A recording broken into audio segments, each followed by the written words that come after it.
with John Vogeding, John Mondelli. Vogue, the final, I guess, for real match of the season for us, the 103-pound final of Region 8. And two very impressive young wrestlers, both sophomores. Justin Rivera, the #1 seed from St. Augustine Prep. He comes into the final with 27 wins and 6 losses. It's a District 32 Finals rematch where he won 10-0 over his opponent, sophomore Earl Winterbottom of Oakcrest, who comes into the match with a 28-5 record. There you go, Vogue. They're checking out that 50-50 ticket. I did not win. But congratulations to Albert DePietro, by the way, fellow St. Michael Club member.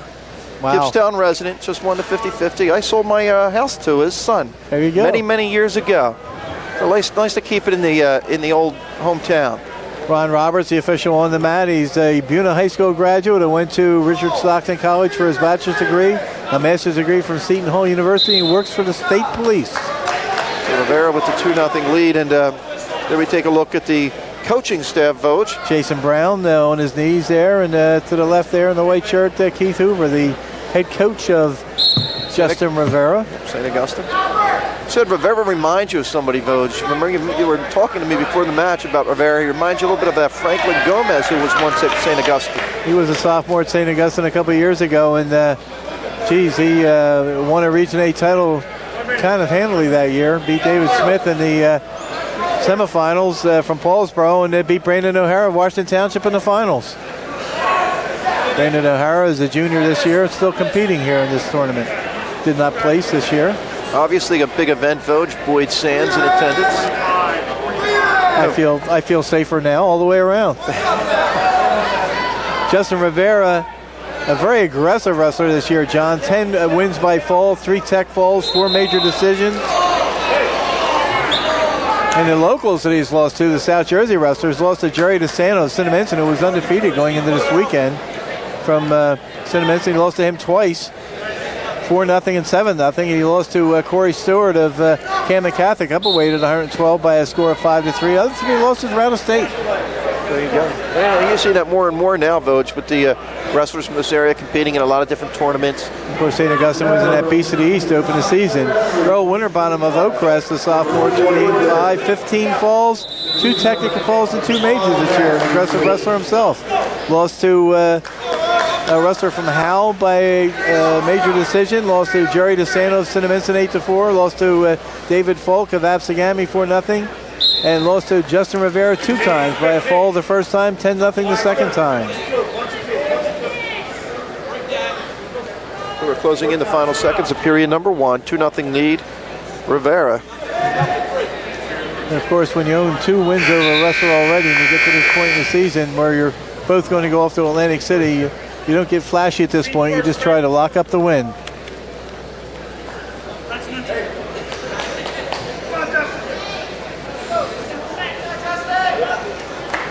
Start neutral here in a second. Seeing a lot more of the neutral starts instead of wrestler taking that bottom position, though. Especially if points have been scored already in the first period. If it was 0-0, I think you would have seen a wrestler take the defensive or down position, because first point scored mean a lot when you go into overtime. Winterbottom does take the shot.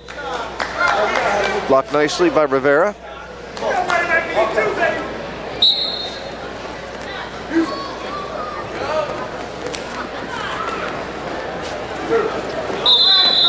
There's a takedown.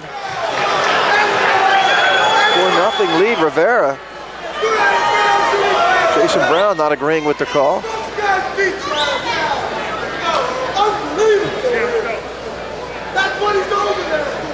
Of course, I was going to say, Vogue, after the finals, stick around because we're going to have some of the consolation matches from our area. We'll be on immediately following the finals. There could be some interesting head-up matchups there. I think we have a couple of District 3 matches to look forward to. We said that Ron Roberts is the official on the mat. The assistant official on the mat is Tom Reynolds, former policeman, now retired, from up in Voorhees. So we have a former policeman and a current state police officer. Yes, you're correct. And of course, Tom Reynolds worked the District 29 tournament, so we just saw him a week ago. We'll go out. We'll go back to the center. 1:07 left. Rivera of St. Augustine with a 4-0 lead. We'll remind everybody, Wednesday at 7 and then again at 10 on Channel 13 for the next couple weeks.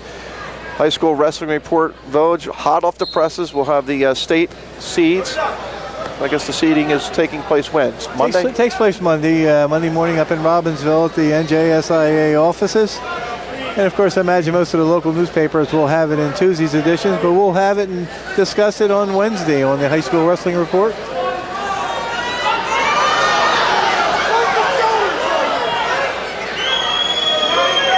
Nothing yet, Vogue. Well, Rivera trying hard to get some back points, but indication from Ron Roberts, the official, is not only stopped for potentially dangerous, but never broke the angle. So we're sitting on a 4-0 lead with 36 seconds to go in the period.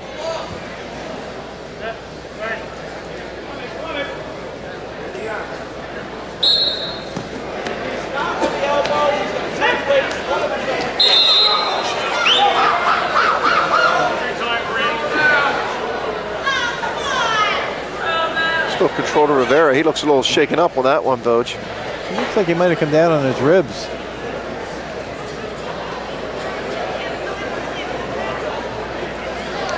I did notice they said do not let any more people in.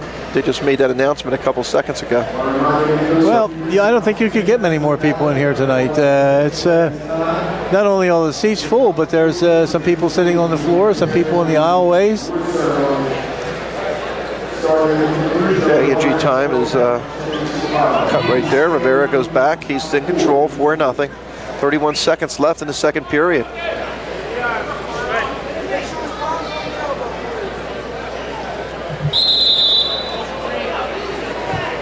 Here we go, Vogue. Let's see what happened to Rivera here. It looks like Winterbottom just fell right on him there as they went hard to the mat. Right hard to the mat and come down right pretty much on the breadbasket.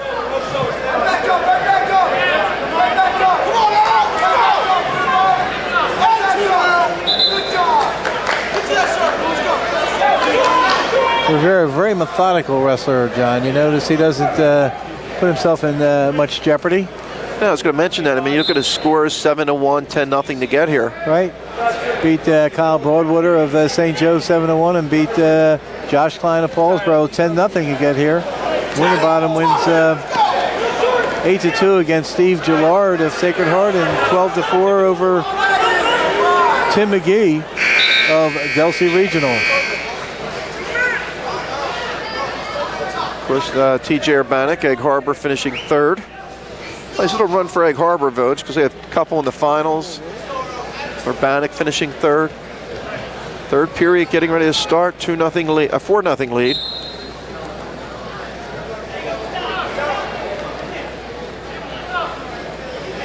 Four nothing, and Rivera very stingy on top.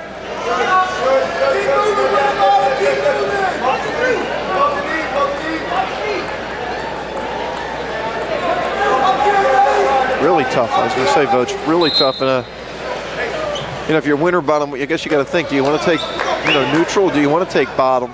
I mean, you've been taken down. Yeah, you got taken down pretty early in the first period. You got taken down again in the second period. So he's been taken down twice. Another caution. That's the third caution against Rivera. So that's a point.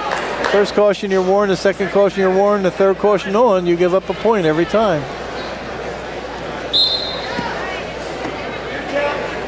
So that cuts the lead to 4-1.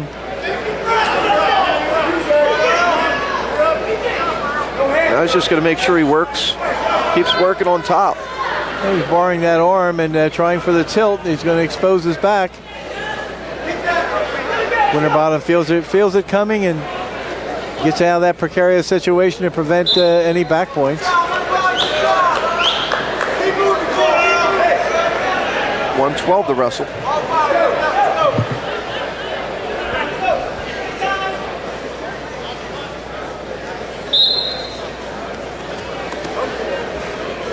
Quite a few former regional champions walking around here. One of them on the mat, of course, is Ron Roberts, as we mentioned, former regional champion at Buna. But I saw Albert Sy earlier in the tournament, former regional champion. I saw Bobby Hansen, former regional champion from Buna.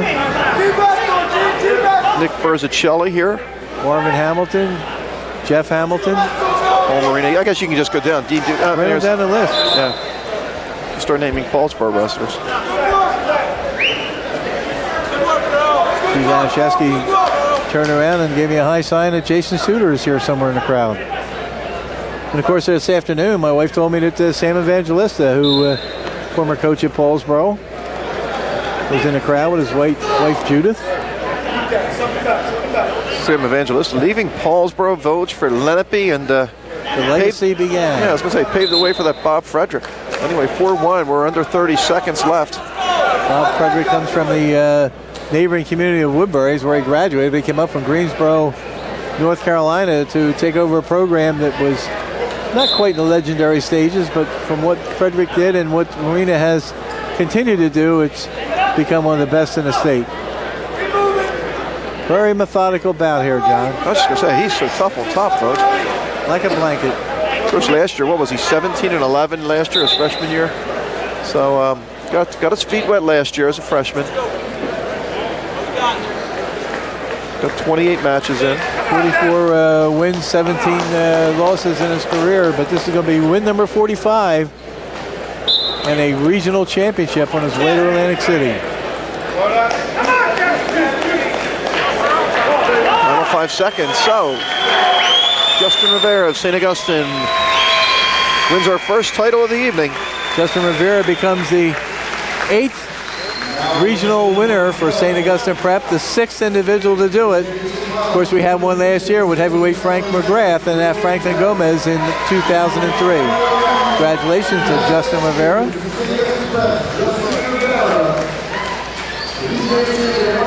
Then we move to 112 pounds, Vogue, and a school that just been around for a few years. Timber Creek, Dan Stanley, going up against Garrett of Egg Harbor, and I think Timber Creek had a champ last year, didn't they? Paul Schleep? Paul Schleep, who wrestled for Gloucester County College this year. So Dan Stanley, I'm sure, practiced a lot with Paul Schleep last year. Stanley, a junior, comes into the finals as the number 1 seed, 22 wins, 4 losses. His opponent, number 2 seed, a freshman from Egg Harbor Township. You'll see his brother upcoming in a couple matches. Gerald Garrett, 27 wins, 6 losses this year. Stanley advanced to the finals with a forfeit win in the very first match he was supposed to wrestle. Then he won 7-3 over Jacob Jager of Pennsville. Garrett comes in as the number 2 seed, wins 16-3 over Torrey Palomini of Paulsboro, and then won 4-3 over Anthony Rizzolo of Deptford. Last year, Vogue Stanley wrestled at 103. He won his first match against DJ Thomas. Pittman pinned him. Then he forfeited his second match to Dave Smith. A lot of times that might mean weight. Didn't make weight. Yep. And of course, Dave Smith, Paulsboro, ended up anyway being the number 1 seed and winning that. And of course, Timber Creek is coached by Rob Malofsky. I saw one of the great matches back at Vinan one year in the Region 8 finals. Malofsky and Jason Suter, which I think went into overtime. I believe you're right. That might have been like 1985. It was a while back.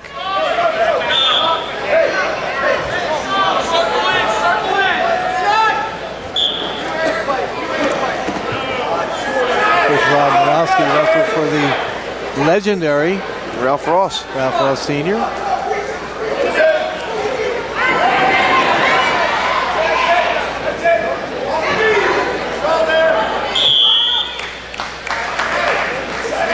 Of course, that match you're talking about happened back in 1985. What a keen memory you have. Wow, look at that.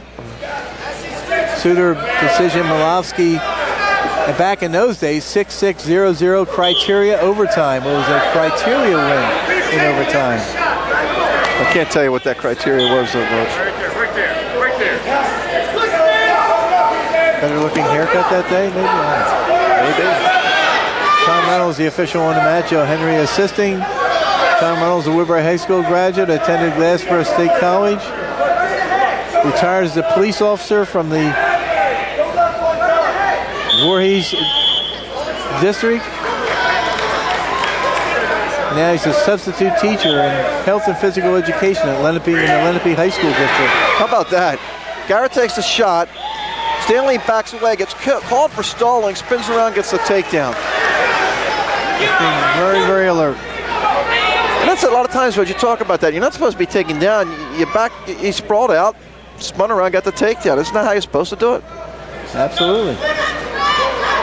So he's got caught for a stall, but he has a 2-0 lead.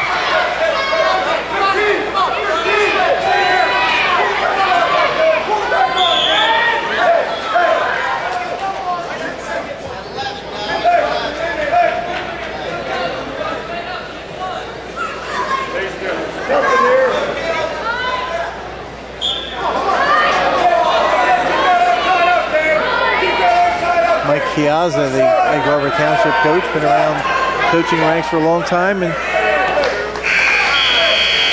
here's that takedown. We'll watch. You'll see him get hit for stall after Garrett takes the shot. See?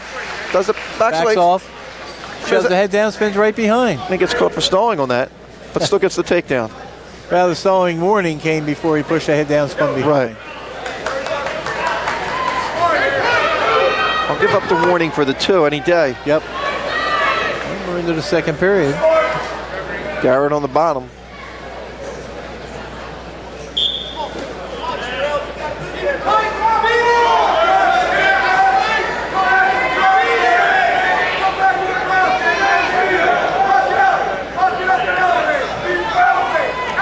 Of course, an exciting weekend of wrestling coming up, John. A Boardwalk Hall starts at 6 o'clock on Friday night. I know you'll be there bright and early. Oh, yeah, Voch. Yeah, save me a seat. Stalemate call. Sunday afternoon, Vogue, that's it, the final, right? I'll be there. I'll be at Paulsboro the following Tuesday for the All-Star match, and live the good life after that. Garrett very active on the bottom, trying to get out. Stanley staying with him. Following him like a blanket.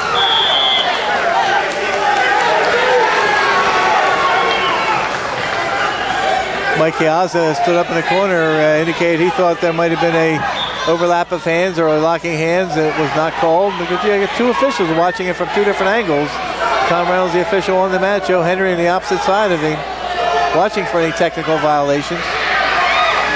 There again, when the wrestler stands up, you have to get him back to the mat. Yeah, they got him that time, Vogue. Coaches were up, there's locking hands. 2-1. Rob Malowski coming over the table, wants to discuss it.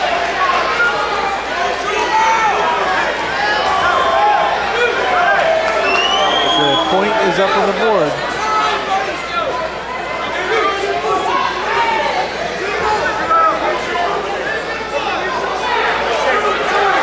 Wait a minute, after neutral, then he's got to give... an escape? Yeah. No, there we go. There was no escape. It was just a penalty point for locking hands, so that's a technical violation. And they're saying he did it again. The coaches are up, so they're going to be looking at that closely. Now it's 2-2. Garrett on the attack. Gets a new life with those with a penalty point and the escape point.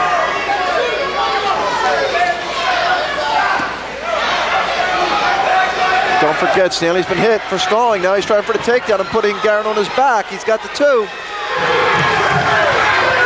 No back points. 30 seconds left. To it, but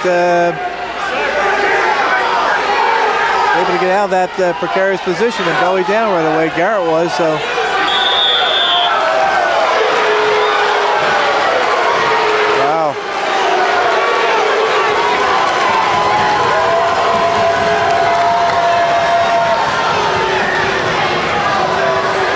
Call there, potentially dangerous? I'm not even sure. I don't know if he might call stalemate, I'm not sure. Well, point. Obviously he did something, 4-3.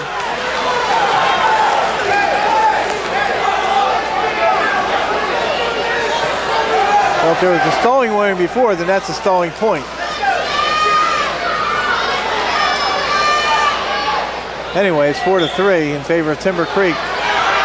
Garrett is really, really sensing now that he can be in this match. Trying an inside switch. Garrett Stanley stuck right with him. Now he's trying to turn his man for back points. It's a big point for Garrett if he can get out to tie it at 4. Stanley has his choice, I think, in the 3rd, Vogue. Right, and Stanley has pretty good leg lock on, so it's going to be hard for him to get out of that. 4-3 lead Stanley as we go to the 3rd.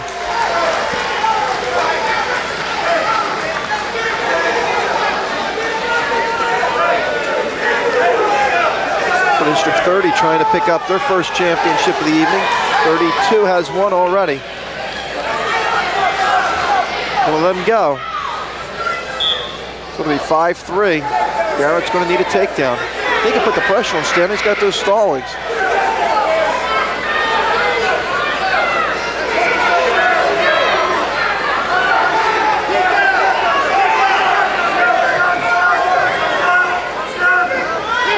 And of course, if Garrett takes him down, then he's got to wonder, depending on how much time, do I hold him down? Do I let him go? Is there too much time?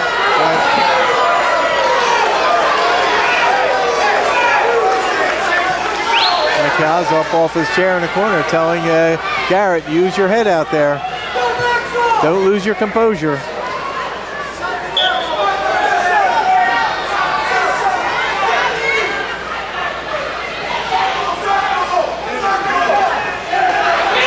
Garrett does take the shot. I say, Stanley looks like a big 19-pounder, Vogue. There's a sizable difference between the two. Or a big 12-pounder, I'm sorry. Yes.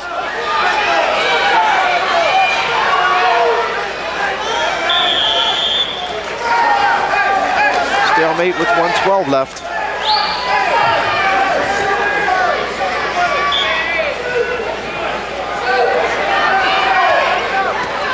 Garrett again on the shot. Overhooked by Stanley trying to fight it off. If Garrett picks the leg up and gets a trip, he'll get a takedown. Out they go. Cal's in the corner, pleading for a stalling call. Oh, look at that. Oh, my. Garrett took the shot. Stanley almost spun around and got the takedown. Nothing yet. Just like he did in the first period.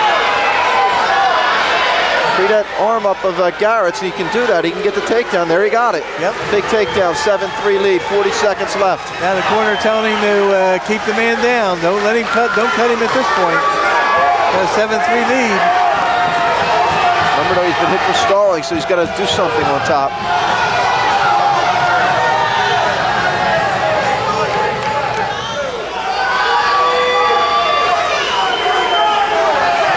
Pretty much riding. Stab too long, he's going to get a stall. There it is. There's the stall. So it's 2 points this time, Vogue. 7-5. So we had stall warning, a stall point, a penalty point. It's the progression of the chart, so that's 2 points for that stall call. The next penalty is disqualification.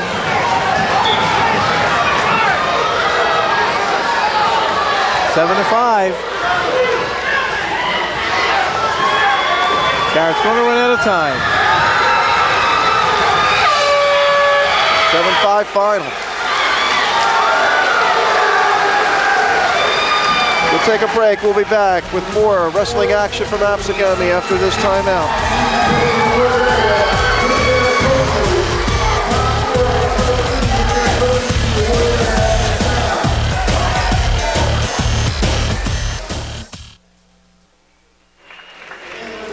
And welcome back. There we see the winners at 103 pounds, Justin Rivera, the winner from St. Augustine. Back at Absegami as we get ready for 119 pounds. Vogue, tell us about our two competitors. Two outstanding competitors again at 119 pounds. The number 1 seed, Dustin Deckard, a freshman from Pennsville High School. He comes into the final with 31 wins and 3 losses. His opponent from Shalleck High School, a sophomore, Aaron Wilcox, comes into the finals with a 28-1 record. His only loss was to Dustin Deckard in the District 31 finals, 9-0. So we have another revenge match here, John. He does own a win against Deckard, though, 3-2 earlier this year, Vogue. Of course, Wilcox was a semi-finalist last year in the regions, losing to Dave Smith 11-0, but came back to finish third, pitting Fred Shea of Buna. Among Deckard's losses this year to Sean Quinn of Southern Regional. As you mentioned, Aaron Wilcox of Shalleck 3-2, and Tim DeLuise of Vineland High School 3-2.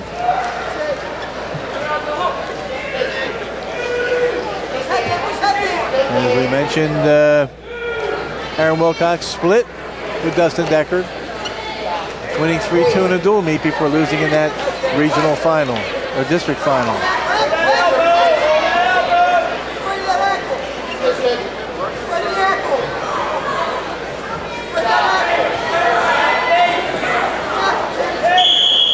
true for the first 2 weight classes. The number 1 seed beating the number 2 seed, John.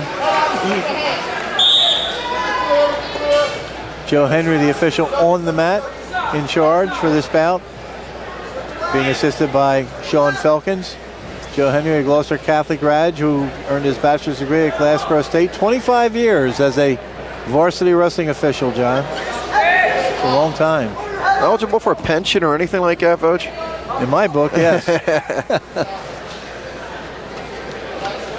Of course, the top 2 seeds in this weight class too, Voj. Over 1-2, 1-2, 1-2 through the first 4 weight classes. We'll see that in the 125-pound weight class upcoming. Of course, Voj, when I started covering wrestling years ago, Pennsville was a power in Group 2 and in the Tri-County. Of course, the last few years, Shattuck has really come on. They have. They have a nice young coach in Brian Farnham, former outstanding wrestler at Haddon Township High School. Of course, Dan Lamont, the coach at Pennsville, is a very good coach in his own right. Pennsville's always seemed to have a good stable of lower weight wrestlers. Not exactly having a lot of success with upper weight wrestlers over the years.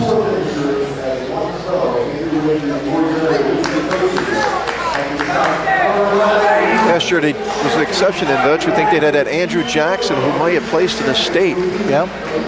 Of course, I'll take that back a little bit because Michael Warrenchick, you remember him, was the heavyweight state champ and a region wrestler. And Dan Lamont, the coach of Pennsville, was a 170-pound Region 8 champion himself. But you look at the wrestlers before that, and there were a lot of 103-pounders, 98-pounders, 106-pounders, pretty much from the 140 bracket on down. 0-0 here in the second period. Kind of figured it wouldn't be a 9-0 match this time, Voj. Kind of figured that, huh? Aaron Wilcox, the number 2 seed, advances with a 9-2 win over Josh Berman at St. Joseph. And then he won by fall in 341 over Eddie Wurtenberger of Paulsboro. Decker trying to reverse him. Trying to get the switch. And nice job by Wilcox. Wilcox steps back over, uses his hips. Decker's still battling, though. If he can now this, he can get at least 1, if not 2. There's the 1. Decker advanced with a 5-0 win over Ryan Gruesmeyer of Buna. And then he won his semifinal match against Josh Means of Glassboro, 11-4.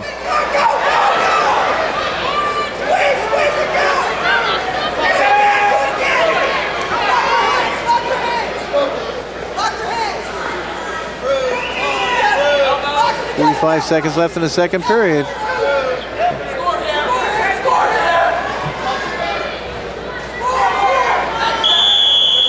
Stalemate called.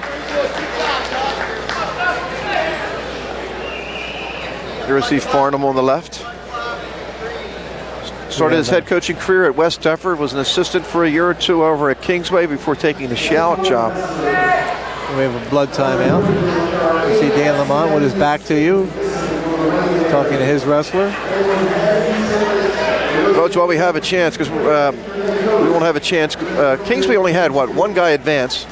But I wanted to mention something about a former Kingsway wrestler, Brandon Becker, huh? Some good news for the Kingsway fans. Absolutely. Brandon Becker is in the he's a redshirt freshman wrestling for the University of Indiana, and he avenged one of his earlier losses this year by beating Galloway from Penn State in the quarterfinals of the Big Ten tournament. Next up for him is a former NCAA champion from Michigan, Bertine.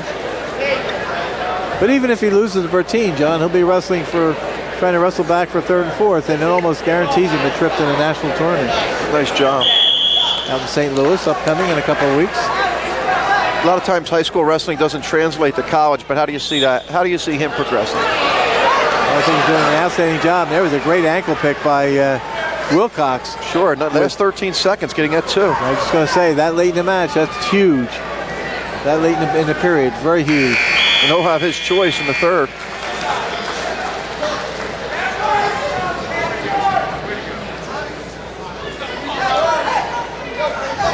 Here it is, Voj. Here's that ankle pick. And just drives right into his man and has to get Decker to belly down right away because back exposure was upcoming if he didn't get down right away. Because there's a huge point for Wilcox now, who, if he can get off the bottom or get a reversal, he'll be in the driver's seat in this bout.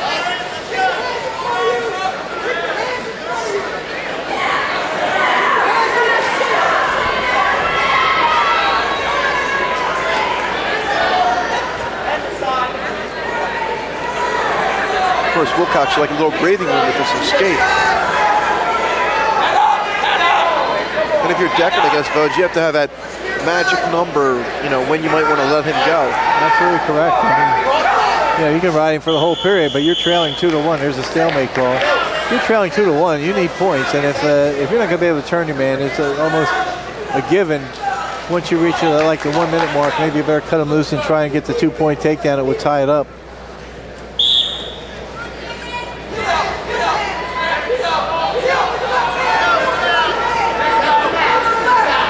Of course, Pennsville head coach, as I mentioned before, Dan Lamont, knows all about region wrestling. He was a regional champion himself.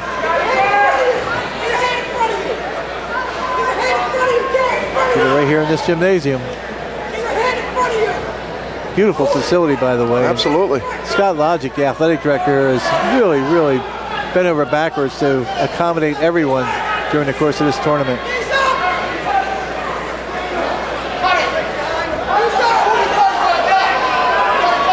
40 seconds left. There's the cut, John, just as you predicted. 3-1.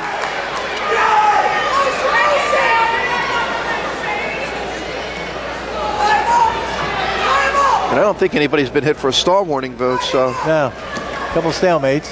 That definitely helps Wilcox. Yeah, it's pressure definitely on Deckard at this point to get a takedown just to tie it up.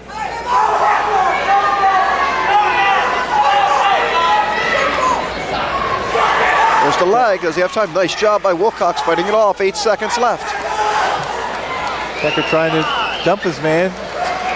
Now going to run out of, there's the dump coming again, but he's going to run out of time and room. 3-1 the final.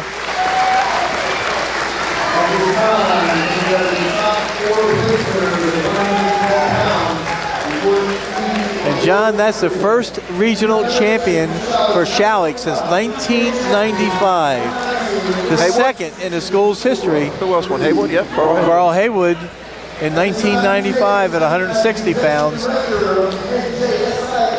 Aaron Wilcox becomes their second Region 8 champion. I do want to mention Josh Means of Glassboro finishing third, avenging his loss in the District 29 finals to Eddie Wurtenberger. That was a great match, too. Certainly was. There we see the 112 place winners, Stanley of Timber Creek, the champion. As we get ready for 125 pounds, Voj.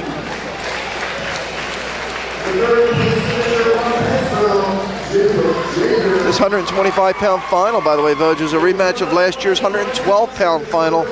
Garrett and Burroughs, which Garrett of Egg Harbor won 10-6. And what was more impressive was, you look at these guys in the semifinals last year. Garrett won that match over Arroyo, which everybody's still talking about, 16-15. And Burroughs beat Gambale of Deptford, who, Matt, we've talked to about 5 times today, in overtime, 13-11. Or I'm sorry, 18-8. I take that back, 18-8. But anyway, so these guys are a little familiar with each other. A little familiarity. And of course, Winslow Township having a fine year. Garrett, the #1 seed, Jimmy Garrett, 29-1 to this point coming in. He advanced by beating Will Leeper of Washington Township 13-5, and then a 5-21 fall against Nico Lopez of Paulsboro. They're still neutral. Jordan Burroughs, a 15-4 win over Leo Dorman of Kingsway, and then a technical fall over Brad Holmes of West Deptford, 21-6 and 5-54. First, we saw Garrett's brother earlier at 112, finished second to Stanley. Jordan Burroughs this year with 3 losses, 2 of them in the Beast of the East, who a wrestler from Connellsville, and Noddy of Holy Cross. By the score was 8-4. They also lost to a wrestler from Southern Regional at 130 pounds. Garrett comes into the final with one loss. That was to a wrestler from Boundbrook up in North Jersey. Murray, by the way, Murray's one of the top 130 pounders in the state, so he may have actually moved up in that match. Murray is ranked as one of the top 130 pounders in the state of New Jersey. Right. And I believe it was a 1-point match, 6-5. I might be wrong there.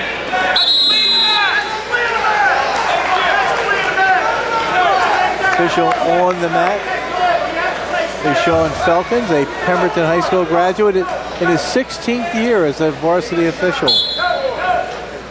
Was an individual district champion himself for Pemberton, who finished 4th in the regions.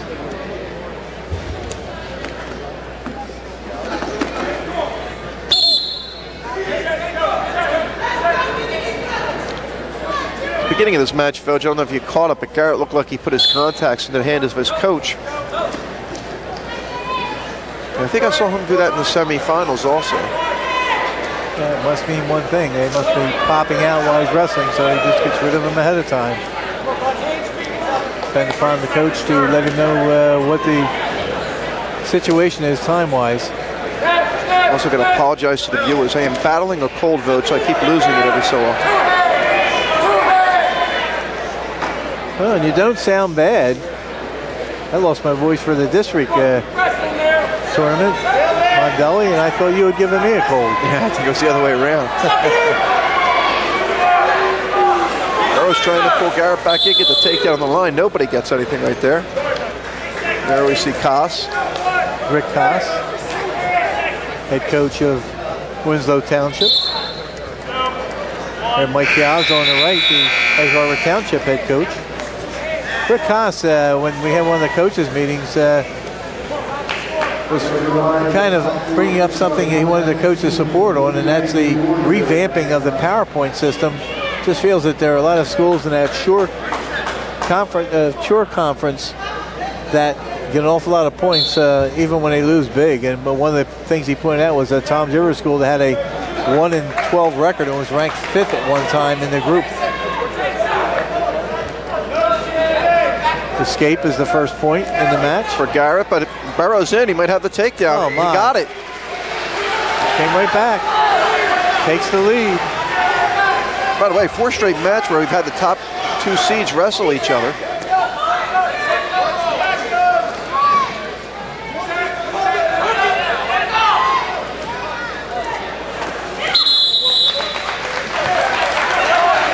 You know, I see Rick Koss, I think of his brother. Remember that state final where his brother, I think, was on like one leg, Vogue, winning a state championship.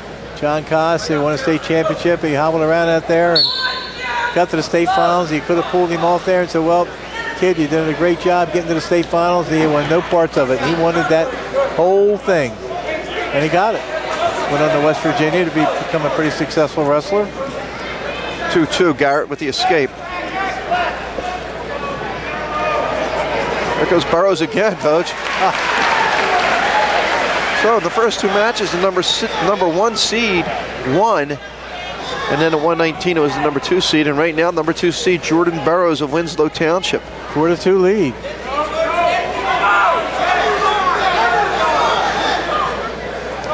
Winslow Township's sending 7 guys into the Consolations and finals. Just a great tournament for them. No question.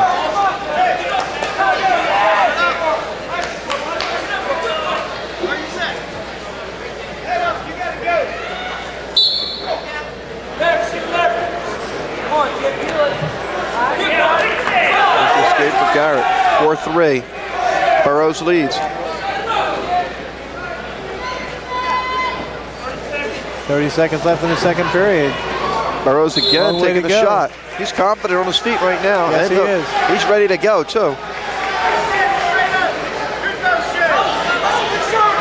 Garrett a little bit slow coming back into the mat, and he's either thinking about what's going on or thinking about how tired he might be at this point.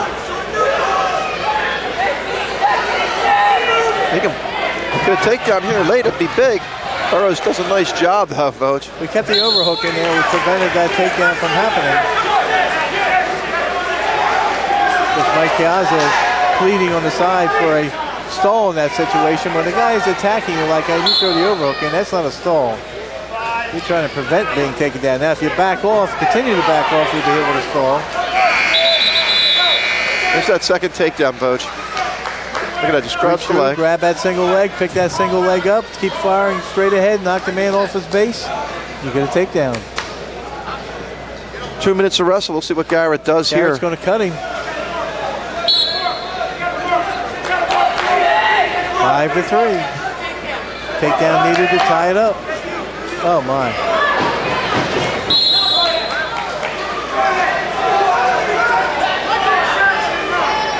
And probably votes 2 takedowns, because I don't know if he'll try and keep him down if he gets a quick one. I wouldn't think so. Shoot for a takedown again. Burrow's trying to counter it. It's Burrows that gets the 2. Right, you got that leg inner hook there, his left leg inner hook, and he gets control on top, and that's a takedown. 7-3 lead, Jordan Burrows.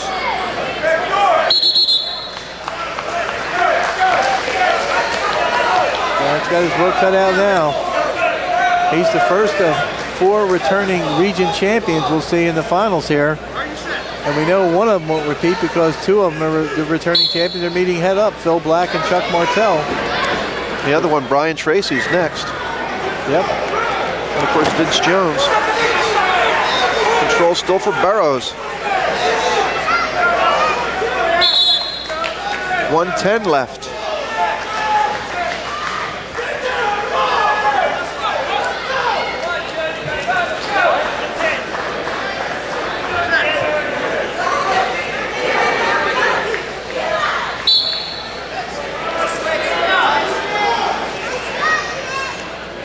Burrows will be back again next year. This is the senior year for Garrett.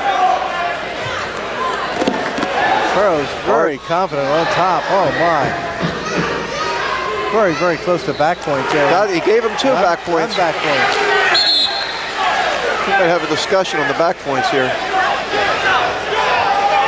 Garrett has entry time signal started by Sean Falcons.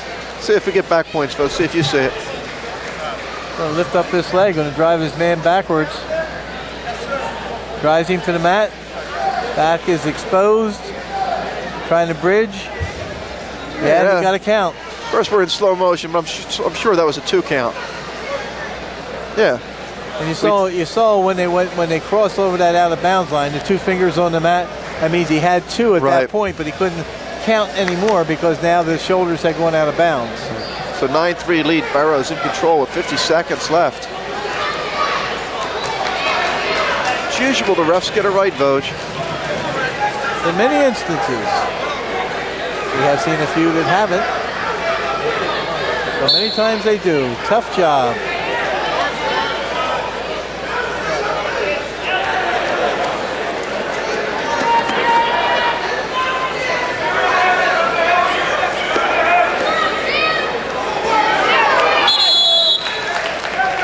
There's the escape now, 9-4.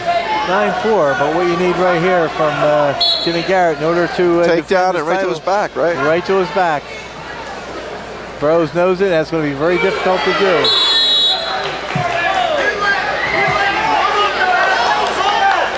Burrows looks much more the fresher wrestler out there, John. And he can afford to, stall. What do you say? He took the first step forward that time, and he's trying to shrug. No, I was going to say he's going right at him. And he gets another takedown. Right there, right behind him. He initiated the move. He got the takedown. And another one. How about that? Yep. Yep. 13-5 win. Huge win. We'll take a break from Absegami and be back after this timeout.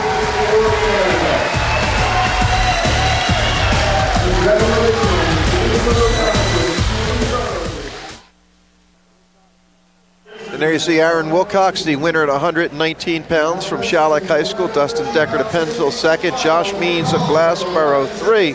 So the Tri-County Conference taking control of that weight class, Voge. Absolutely. We get ready for 130 pounds, the number 1 seed, Brian Tracy. And the first time this evening, he doesn't go up against the number 2 seed. It's the 7th seed, Voge, Corey Wilson of Gateway. Right. And that's, look how quick Tracy is, Voge, before you get into that. Right in on the leg and gets the 2. Wrestling with a lot of confidence right now, John, a returning regional champion. But Corey Wilson, I don't think is going to go down without a fight, so got to keep your eyes peeled. Brian Tracy comes in with 30 wins, 2 losses this year. The first loss was to a Kittatinny wrestler up in the Caldwell tournament. 3-2 lead, Wilson. The other loss was to Oscar Orlando of Lakewood, 6'5" in the All-Star Classic in March, at upperweight at 140 pounds. The pop his head will get the reversal. Here's the 2 for the reversal. Has Wilson in a little bit of trouble, though. Tried to hip over, and he almost got himself in a lot of trouble. 4-3 lead, Tracy. 87 wins, 16 losses in Tracy's 3-year career at Paulsboro. A 2-time district champion, 1st and 3rd in the regions in his previous 2 trips.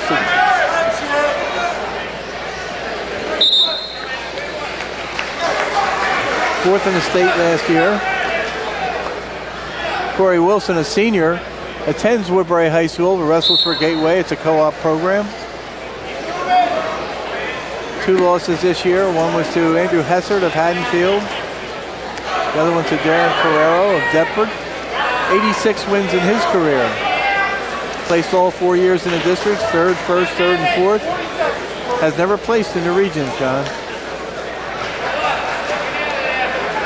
But after this year, his wrestling career seems to be over. He's going to continue his soccer career at Kane University. He did a nice job to get here. Beat Brandon O'Hara, who was having a nice season from Washington Township. Then defeated Ed Aponte. And also, actually, to be honest with you, he had to wrestle the first night, Vogue, because he finished 3rd in the district. That's correct. Panarello of Williamstown he defeated. 4-2, so he got here the hard way. Got here the hard way. Brian Tracy, the number 1 seed in the weight class, so he only had to wrestle twice to get here. Here we go, looking at the takedown of Tracy, Vogue, just how quick he is and quick on his feet. And this time he gets caught. And that was the Wilson takedown.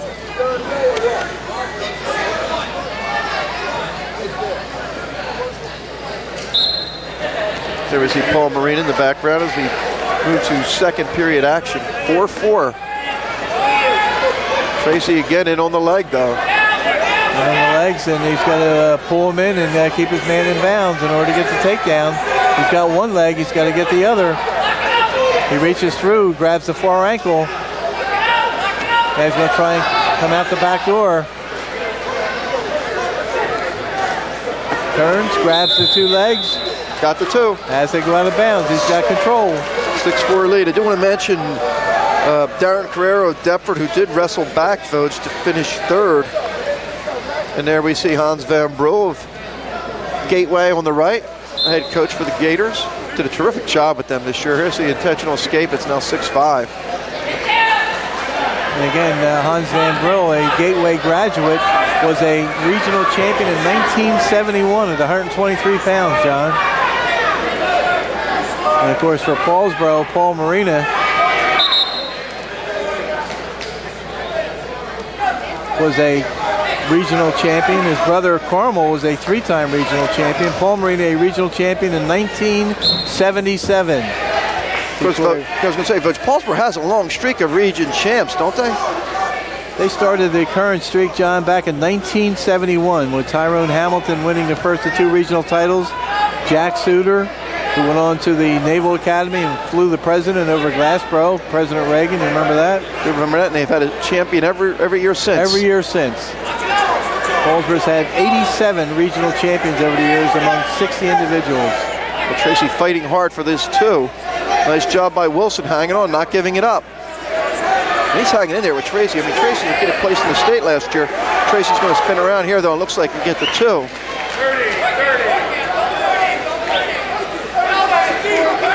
8-5. The 87 regional championships that Paulsboro has won, John, more than doubles the next closest competitor, and that's Lenape High School with 43, Absegami with 41. Absegami, with a couple of outstanding wrestlers upcoming, has a chance to move into a second place tie with that Lenape. See an Absegami wrestler coming up next at 135 pounds, Jimmy Stevens. But we have 2 more minutes to wrestle. Here we go again, Vogue.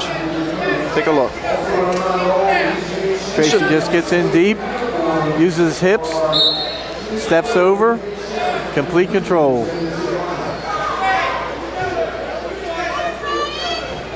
We'll start on the bottom here in the third with the 8-5 lead. Chris Wilson, the first of 2 Gateway wrestlers we'll see tonight. And Xander we'll see later on at 171 pounds. And of course the Xander family have split allegiances this weekend. Harry Xander at George Mason competing in the Colonial Athletic Association Championships this weekend. Stalemate, 133 left.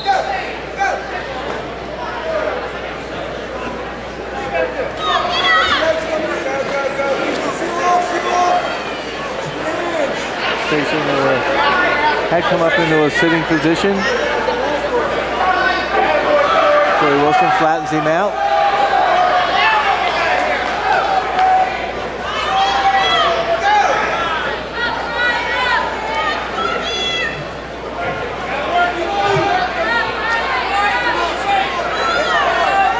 Once again, Corey Wilson doing a great job of following his man on the mat. Tracy gets hit for a stall warning. Stall warning by Ron Roberts, the official on the mat. If you're Wilson, do you have to think about cutting Tracy soon, though, Vogue? 45 seconds. I think he's content. Well, there's the great hips of Tracy again with that step over for a reversal. And back points. And back points right off that combination. That's tough to beat. Of course, Tracy last year won a region title at 119, defeating Brandon Byrne of Lower Cape May by a score of 3-1. So he's looking for his second title. And looking to go to Atlantic City and place again in the States like he placed last year. 3 back points, but he's reversed. Well, he got a little bit too high in that leg ride where he tried to pry his man over and gave up the 2. Well, they said 2 back points. I thought it was 3. It was 12-7 on the scoreboard. 5 seconds left, so Tracy will continue that streak for Paulsboro with region champs. Nice job by Corey Wilson to finish second, and it was a District 29 sweep at 130 pounds, Vogue. Tracy, Wilson, and Carrero. Yep, 1, 2, 3. Nice job by District 29 right there. District picking up their first championship of the evening. I'm sure you're charting that right now, Vogue, how many district champs we have. Yep.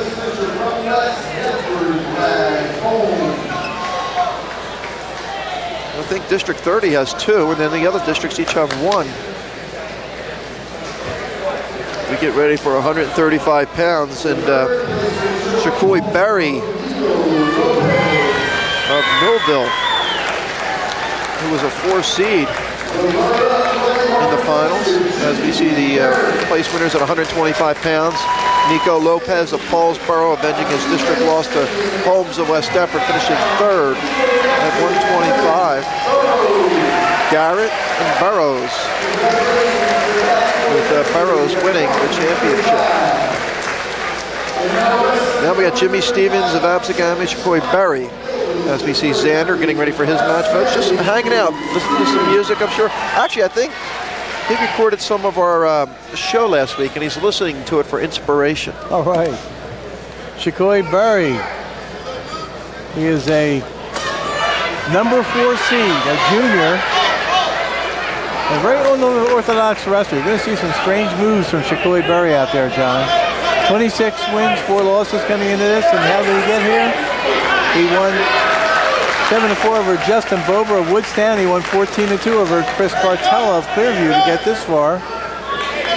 4-2 over Cartella, I have. 4-2, I'm sorry. Looking at a parentheses mark there, 4-2. 2-1 lead, by the way, Stevens right here. Jimmy Stevens has the lead, and he got here by beating Tommy Johnson of Gateway, who we're impressed with in the District 29 tournament. Beat him 5-4, and then he won by fall over Phil Asensio of Buna in 3:59. Corey Berry this year with 4 losses. Yep.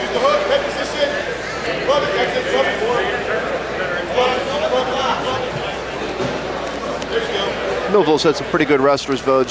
Where do you rank Saul? Mark Saul. Mark Saul among the Millville wrestlers. Yeah, right, you have to be a top, you think? Oh, right up near the top, if not the top. You know, you got to remember that Bobby Hogan was a 2-time state champion from Millville back in 1958 and 59. You remember that, John? I was born in 59. Got some points here, don't we? Yep, 2. 3-2 lead for Berry.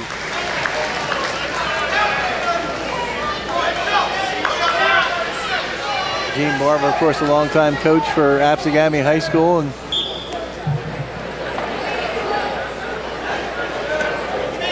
been through numerous tournament situations before with his team.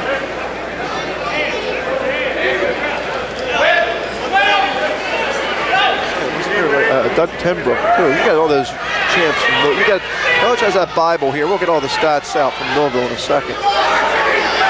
Locking hands out there. Jimmy Stevens tries to get a reversal. It's a free move. And he has Berry in some trouble. Oh, right at the buzzer. See how kind of points we have. We got 1. Got the reversal, so 3. So he's up 5-3. Yep, 1 for the locking hands, 2 for the reversal at the buzzer. You know, one of the first multi-champions for Millville was Doug Taylor back in the 80s. Oh, Doug Taylor. He had a win over Joe Melchior, I think, in the regions. Yeah, and Jim Tenbrook and Doug Tenbrook, I believe they were cousins. They were both regional champions, and Doug Tenbrook twice a regional champion. Mark Saul, the regional champion in 1993. Mark Saul in 96. I told you this could be a wild one, John.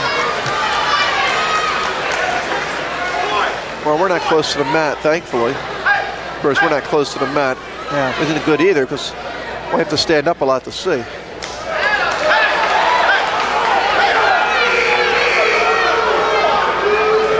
Something going on here.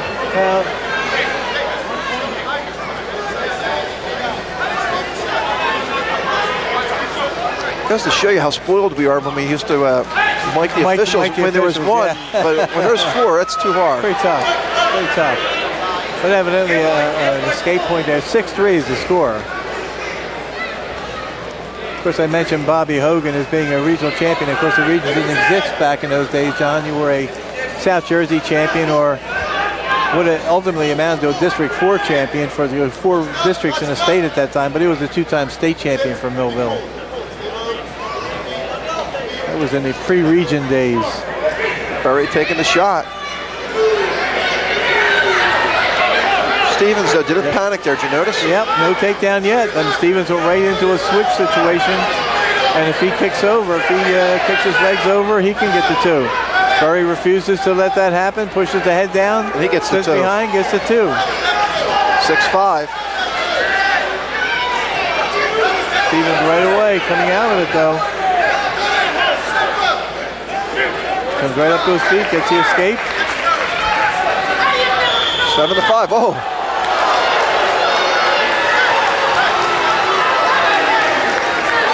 A little throw by Jimmy Stevens.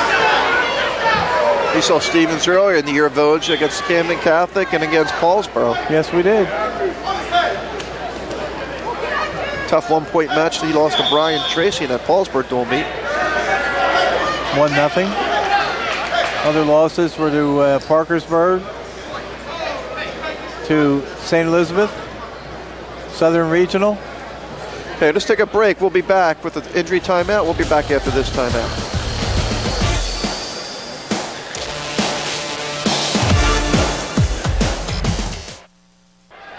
Okay, back after that injury timeout. 23 seconds left in the second. Jimmy Stevens of Absegami leads 7-5 over Corey Berry of Millville and trying to pick up some more. See if he gets that too. He's got the hood locked out. Wow, nothing. That was close. Scano was looking for it. That was close.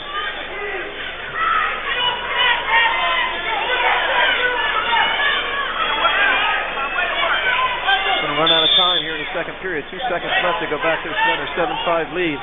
Jimmy Stevens and Sean Scannell broadcast out of the boat. Barber, of course, the head coach.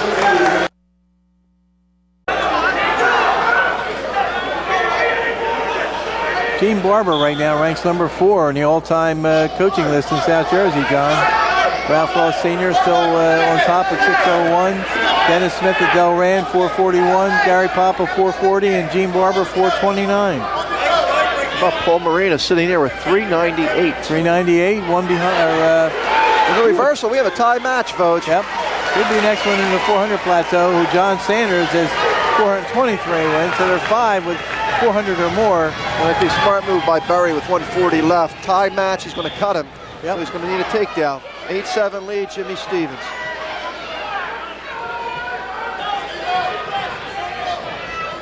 Number 2 seed and the number 4 seed. Rick Heisen of St. Augustine finishing 3rd in this weight class.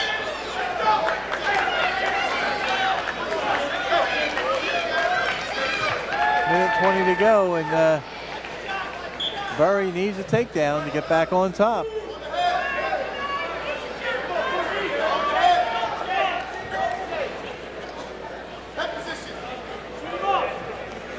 Stevens, the District 32 champion. Berry, the District 31 champion.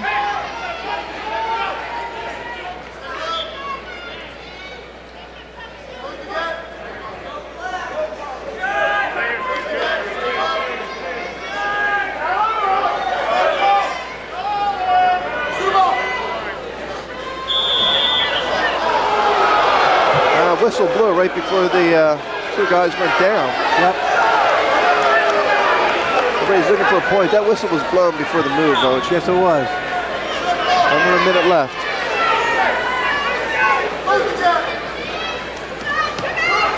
Berry grabs a single leg if he can pick it up. Stevens battling to stay out of trouble. He might get a takedown right here. Big counter by Stevens. The Absegami faithful making some noise. They're coming alive. 10-7 lead, 34 seconds.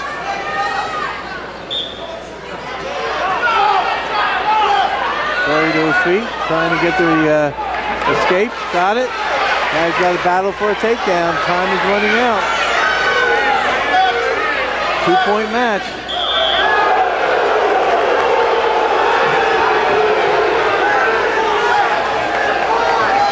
The 2 people that matter most said no takedown. That's correct. Final 15 seconds.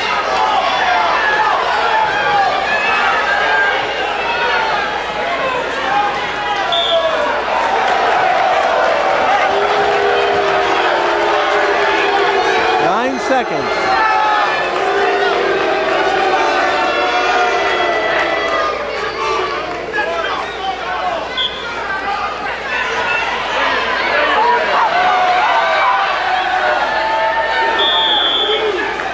Three seconds.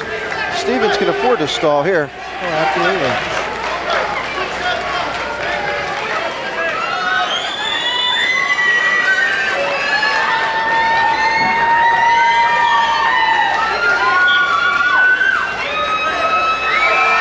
That's it. 10-8 win, Jimmy Stevens of Absegami. Crowd doesn't like it. 135 pounds. And that's the 42nd regional title for Absegami High School.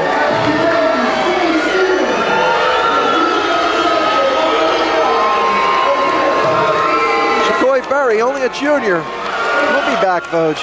Oh, yeah. And he's still got wrestling to do. That's the second regional champion for District 32. 140 pounds, we have Frank Chambers, Winslow Township. Frank Gajewski of Delsey. And as we get ready to see the winners at 130. Third place, Darren Carrera. We talked about this being a District 29 title. Darren Carrera was a 14-4 winner in his consolation match against Ed Aponte, Vague Harbor. He finished third. Corey Wilson of Gateway finishes second. And a regional champion for the second consecutive year. It was Brian Tracy of Paulsboro. Tracy.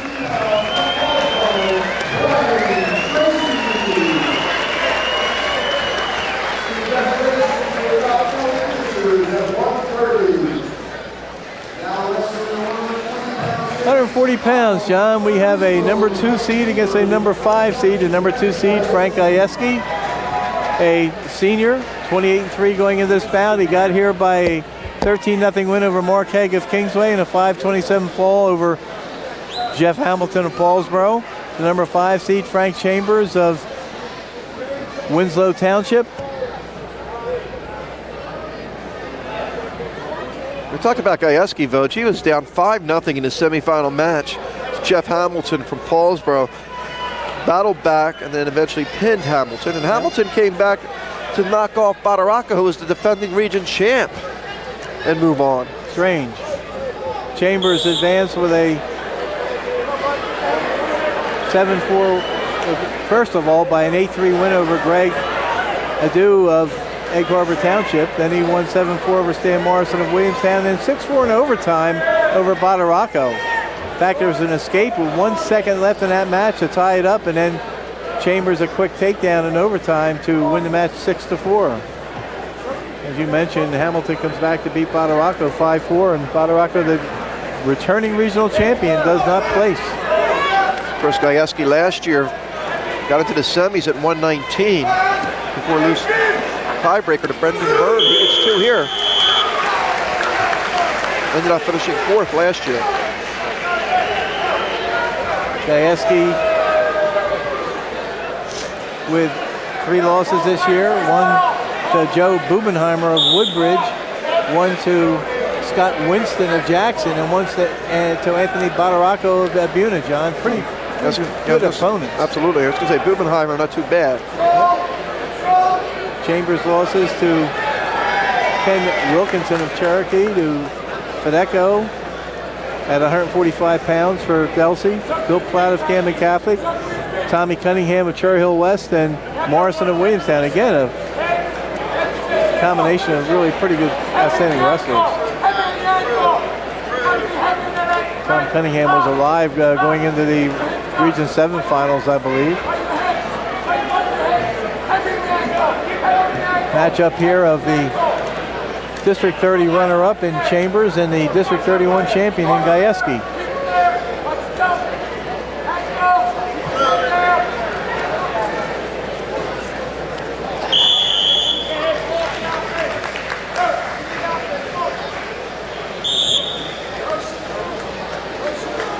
Two to 1 Gajewski at this point.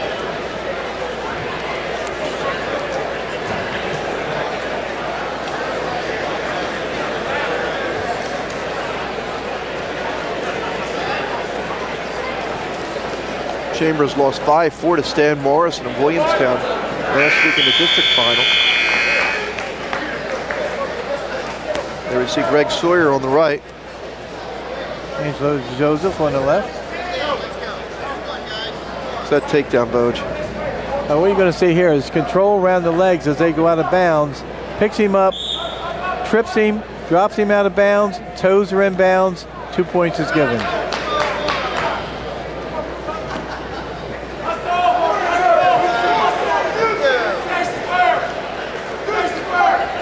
2-2 match now.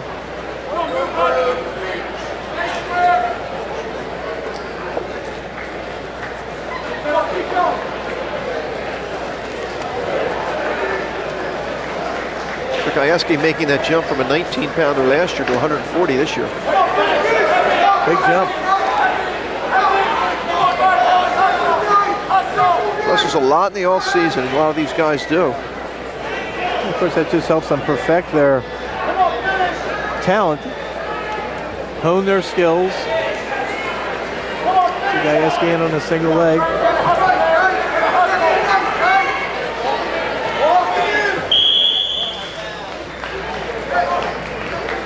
Rick Koss again. Rick Koss on the side there.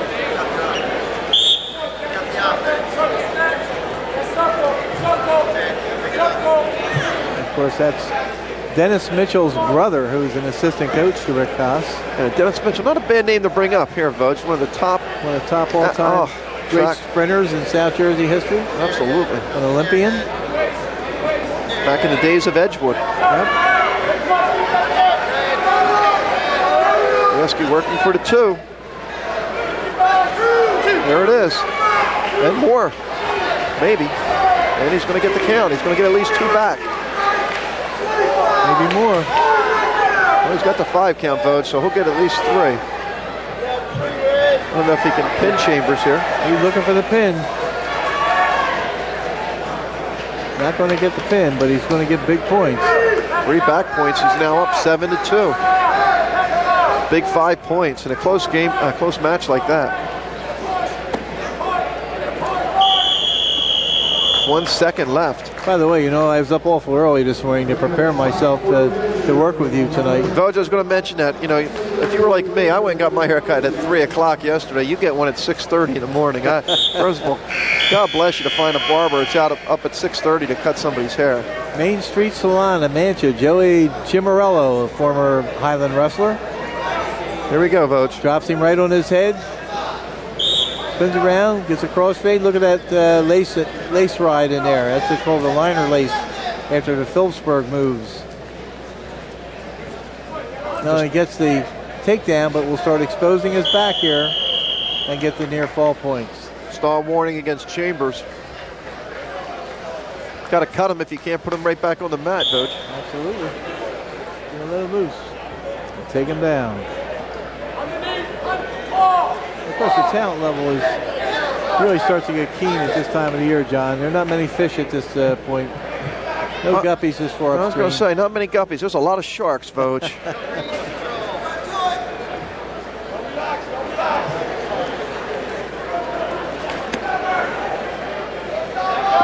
Frank Gajewski looking for his first region championship.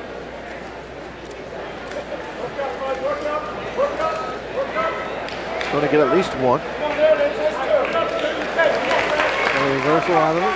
9-2 lead. 9-2 lead and looking to put his man away. Russell Smart the last minute, Vogue. Trying to drive that half through. If he drives that half through, he's going to turn his back and expose it. He's got back exposure. Oh, my. Oh, my. Look at the pressure here. Oh, my. There it is. There's the pin with 49 seconds left in the match. Yeah, that always makes Boyd Sands happy when those Delsey guys winning. What was that time, Vogue? 5:11? Yep. 5:11. First pin of the evening.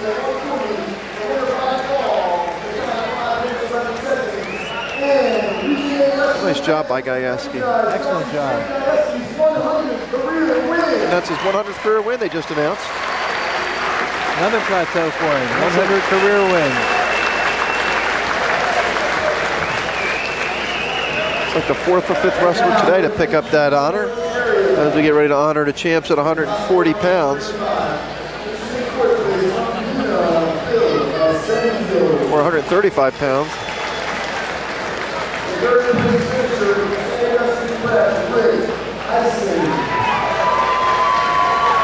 Rick Heisen of St. Augustine in 3rd. Troy Berry of Millville 2nd. And the winner, Jimmy Stevens of Absegami.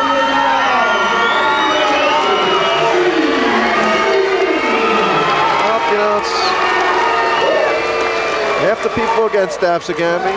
The other people appreciate it. A lot of boos. I'm not too fond of the booing when a kid gets an award. No.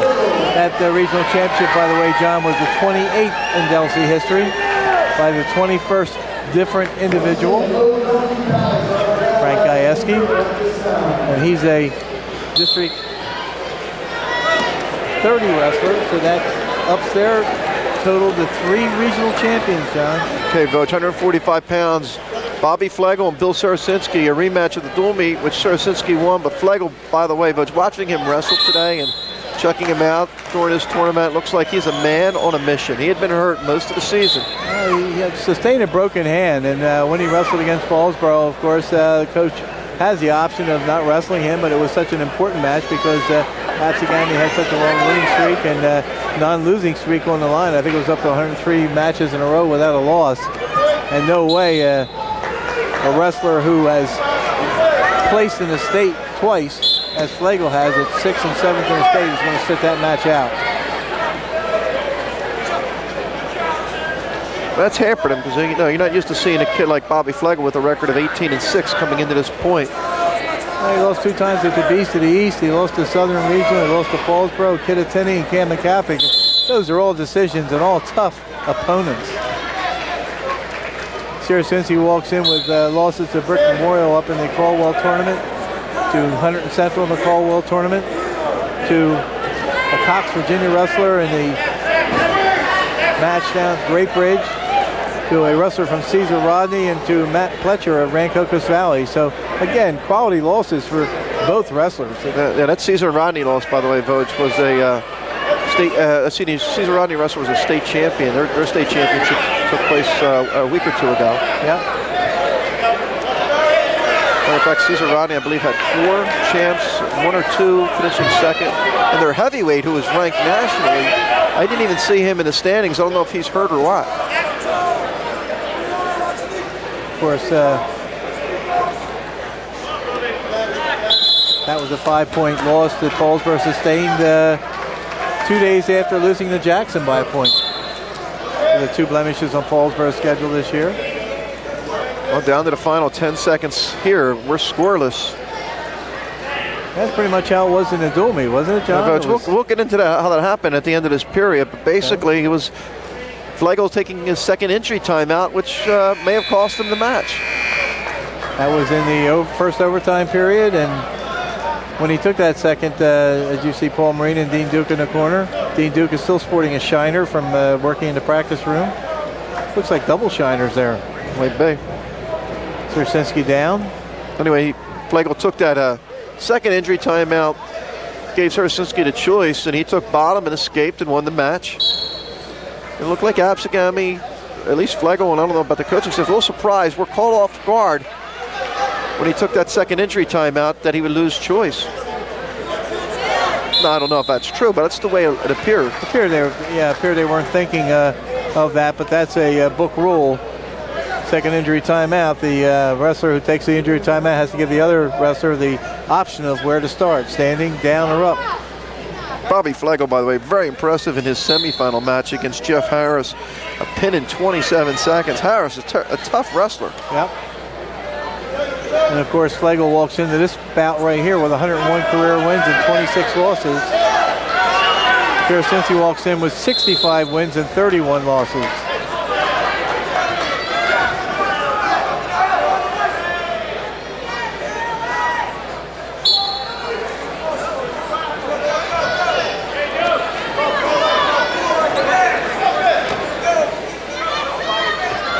First points can come back to be very important, Coach. No question about it.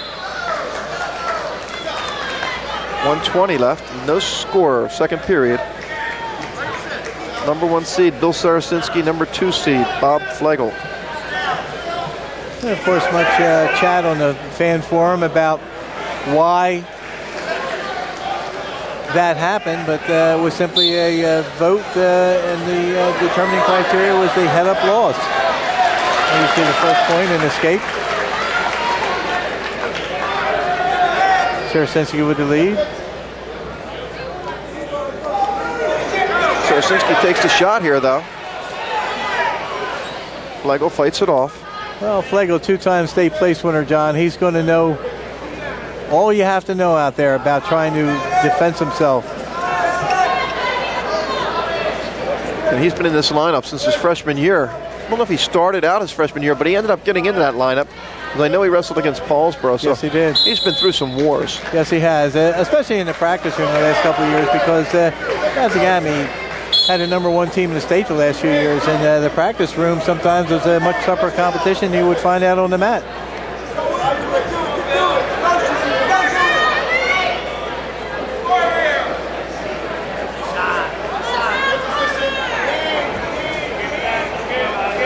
...20 seconds left. Almost like Both wrestlers are waiting for the other guy to create an opening.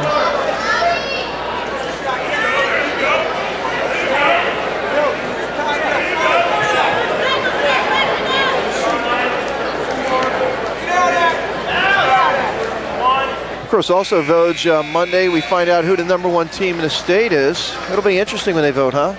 I mean, we all think it's Camden Catholic, but it'll be interesting to see how much support South Plainfield does get. I don't think there's any question about it. We'll have that on the show. We'll talk about that also. Third period, 1-0 lead for Sarasinski. There's the quick escape, tied at 1, going for the takedown. Not going to happen here. Flegel left a little doubt in your mind there about how prepared he was for this match, mentally and physically. He was out there in no time.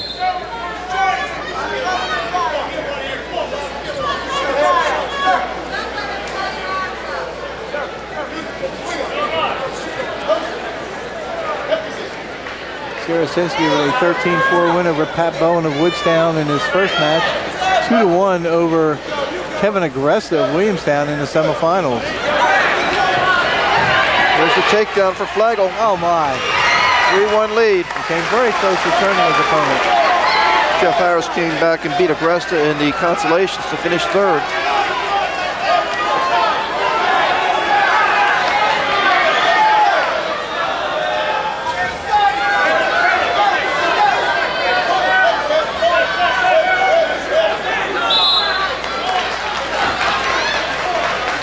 One minute remaining in the third period. 3-1, Bobby Flegel in the lead.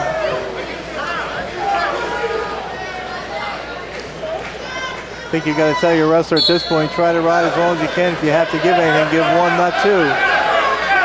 But Flegel's a very determined wrestler.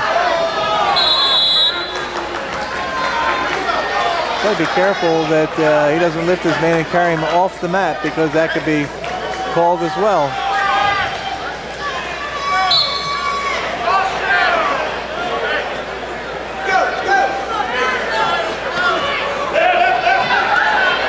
Sarasinski gets the escape. 42 seconds remaining. Well, it's a 1-point match. That takedown was all important that Flegel got. In order for Sarasinski to win, he's got to take down a very, very tough guy who's very tough to take down.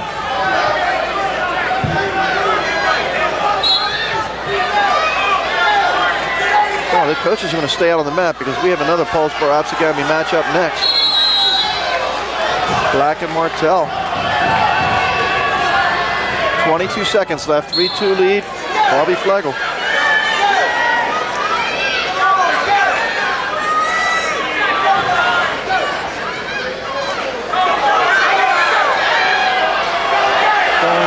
Against Flegel. A little bit too late though. 5 seconds left.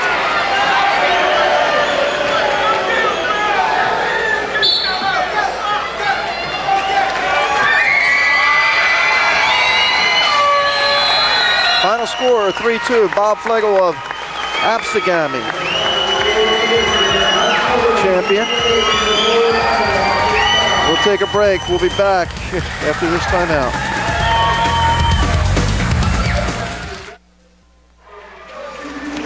There we see Frank Ieski of Delsey picking up his title at 140 pounds.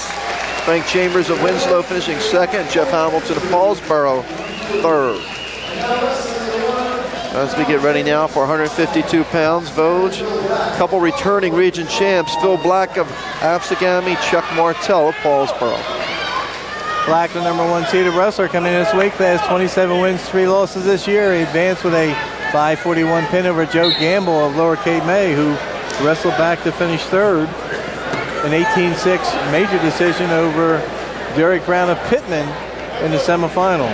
Chuck Martell, 527 pin over Chris Catalano of Timber Creek in his first match, and 13-3 major decision over Eric Reed of Winslow Township in the semifinal.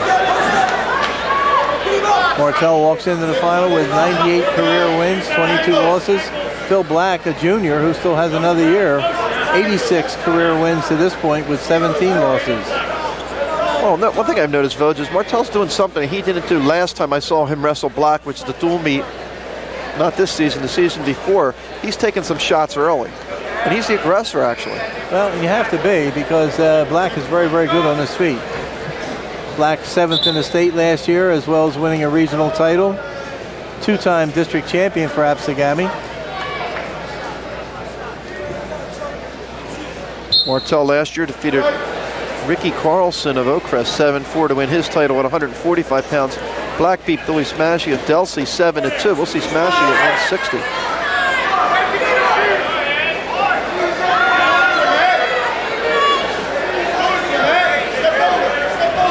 Martel's 2 losses this year, one in the finals of the Great Bridge Classic to Chris Brown of Great Bridge, the other to J.J. Galloway of Absegami when he moved up a weight. Phil Black this year, undefeated in New Jersey. All his losses are out of state.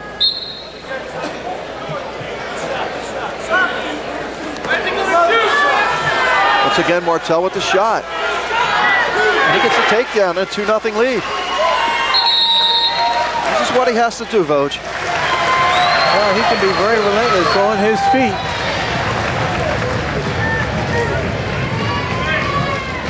This is probably a huge challenge for Martel. Here's the escape now 2-1. 25 seconds left in the period. That's where that can come back and haunt you if you're a good takedown wrestler on the mat.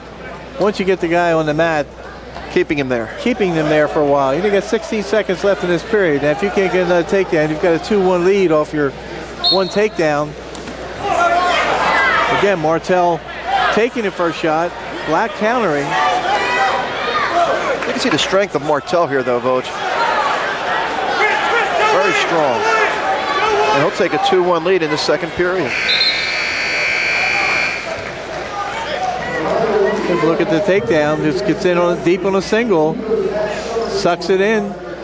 You see Black with the overhook there, but Martel steps forward and gets the trip, takes his man to the mat. As soon as all fours are on the mat, the hands and the knees, the 2 points was given. Martel's going to cut him loose right away, so they're trying to work with him on the mat. Now again, tied at 2. Takes a shot.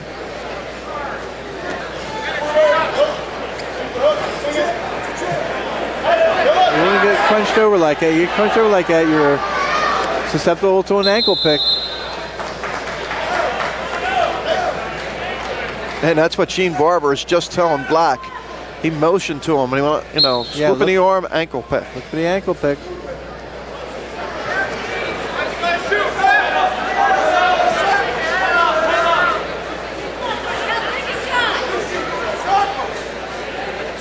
You often wonder how important coaching on the sideline is during a match, and there that showed it right there. Yep.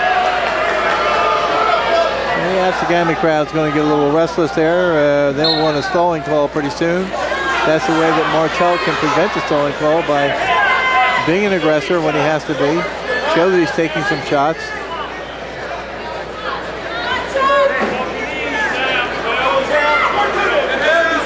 Comes into this match the number 2 seed. So Black, returning champion at this weight class. No, I guess he moved up. Martel was the 52 champion last year. No, Martel was 45. Black was at this weight class, and Black did place in the state last year. Right. Of course, that's heavy criteria when you go to that seating meeting. The fact that he placed in the state, Martel did not.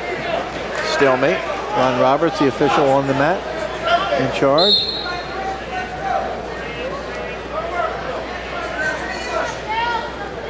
Only one takedown in the match, and that belongs to Chuck Martel of Paulsboro. And this is Black taking his shot. Martel trying to fight it off. Black trying to bring him back in. We'll keep that overhook in. In order for Black to get takedown, he's got single leg, but he would have to. Nothing. We go back to the center with 31 seconds left. He would have to force Martel to give that overhook up.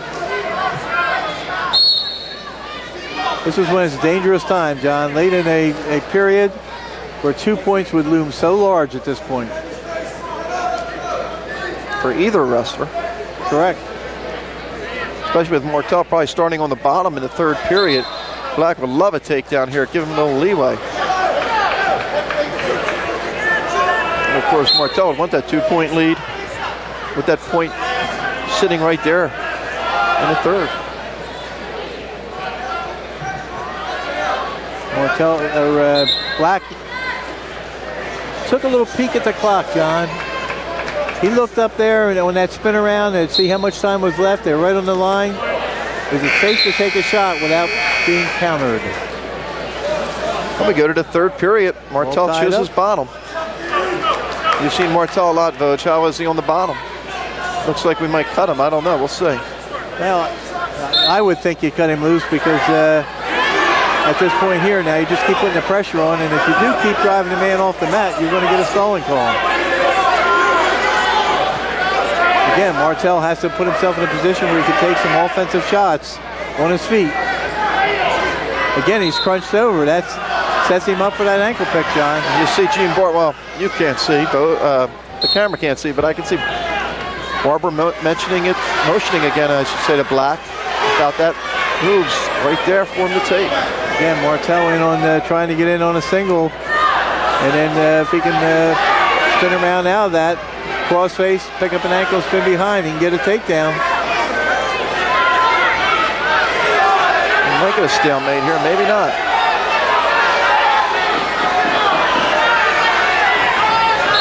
There it is, 1:14 left. Yeah, if you see no activity. Injury timeout.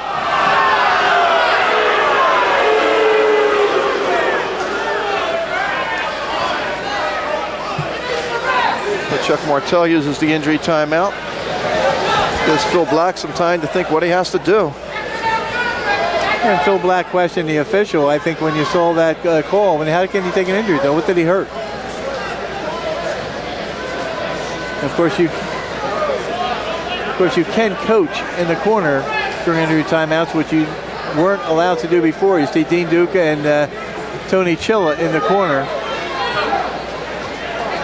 Assistant coaches for Paulsboro.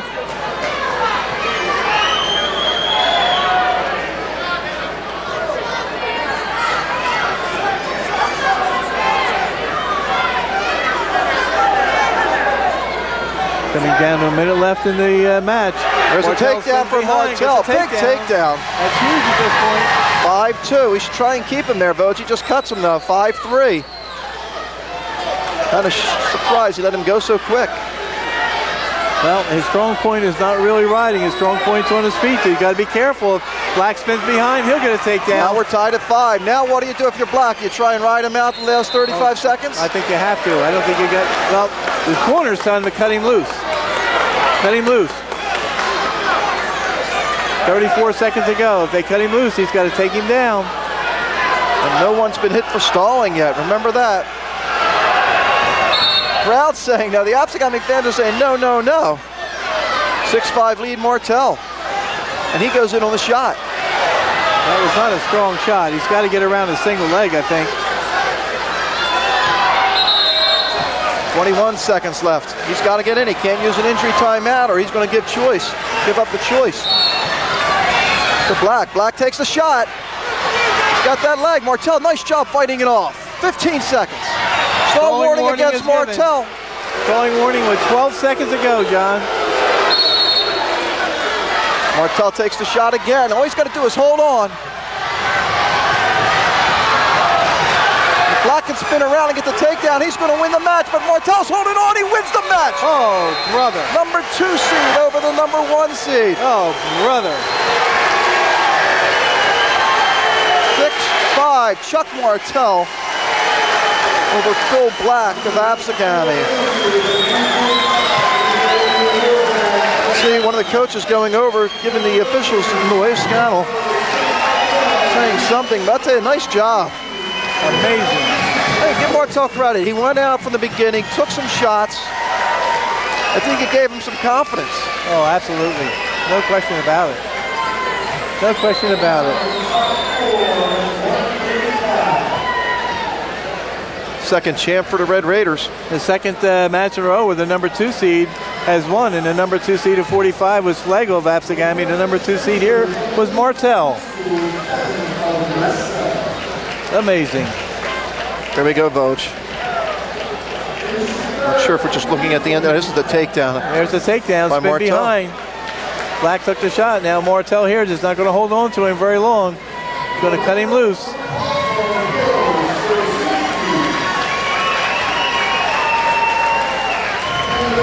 That was his strongest part of his game all year, John, was being on his feet.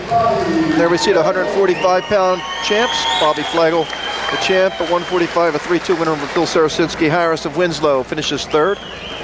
As we get ready for 160 pounds, Bill Smashy of Delsey and Matt Trainer of Winslow.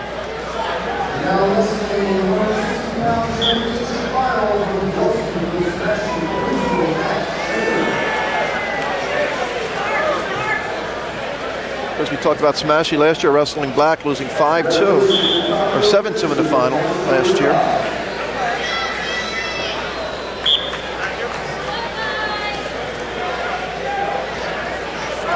But Smashy right away, going after Trainer.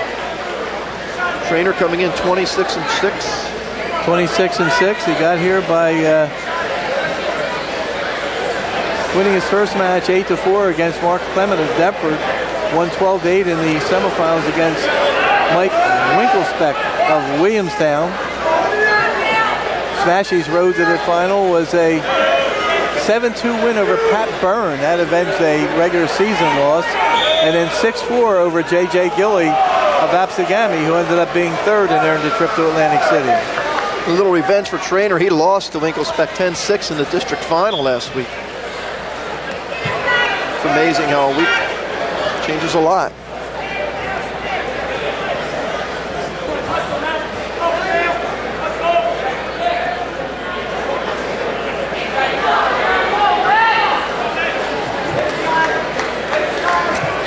It's interesting that we see Smashy out there after Black loses, because wasn't it Smashy's brother that knocked off Lay Black? Yep.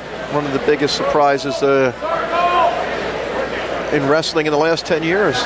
At that point, I think Lay Black hadn't lost a match. It happened in the Super Regionals, and Lay Black came back to finish third in the state, but that took away his chance to get a state championship, and I think he ended up with, what, 3 state championships? 3 state titles, and it was his only New Jersey loss. I think his only other losses, Vogue, were in the Beast. Yep. And that was older brother Larry Smashy to the Billy Smashy we're looking at now. That was the big talk last year when Billy Smashy wrestled Phil Black.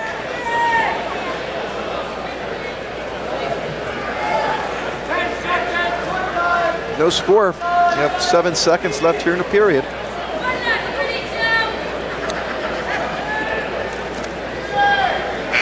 Coach Budge, I got to tell you, I'm looking forward to 71 and 89. I expect some real fireworks in those matches. 71-89.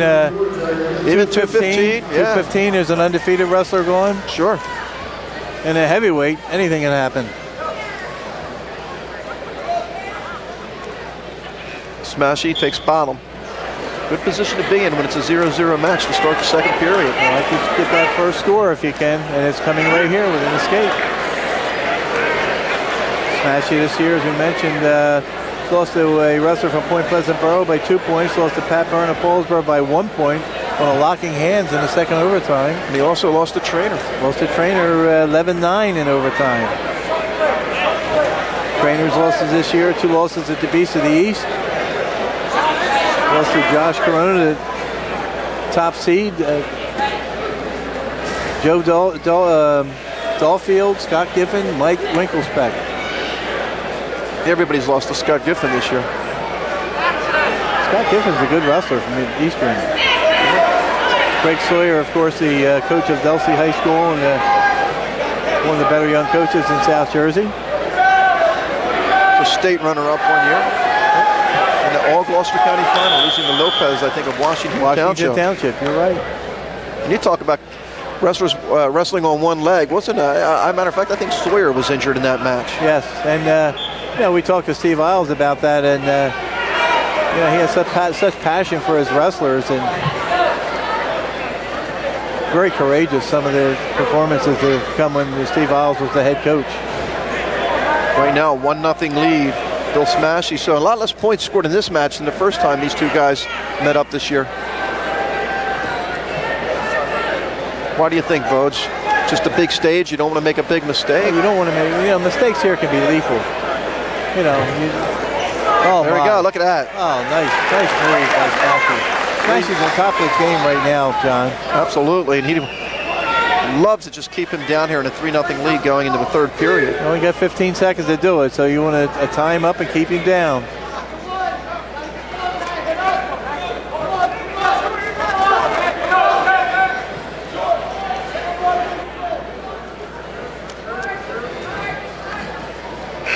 What's his takedown, Vogue?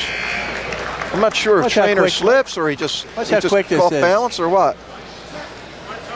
Pull down the head. Oh, perfect. Spin behind. Two things you can do when you pull down the head, John. You can pull down the head, block the arm, spin behind, or you can pull down the head, and if the man tries to raise back up, then his ankle's there for an ankle pick. Looks like we have an injury timeout.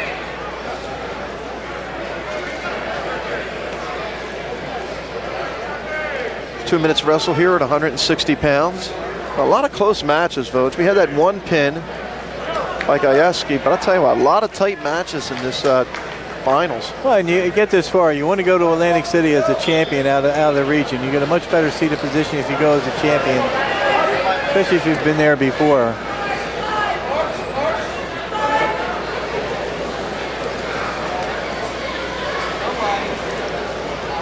And the main thing is in the finals here, when you're wrestling in the finals, you're automatically going to Atlantic City. A lot of pressure in the consolation matches today because the winner of that match goes to the finals, the loser does not go. I'm watching Smashy out here right now. He just looks like he's tough to score on. Very, very methodical right now. Like I say, I think he's probably at the top of his game, and this is a great time of the year to be at the top of your game.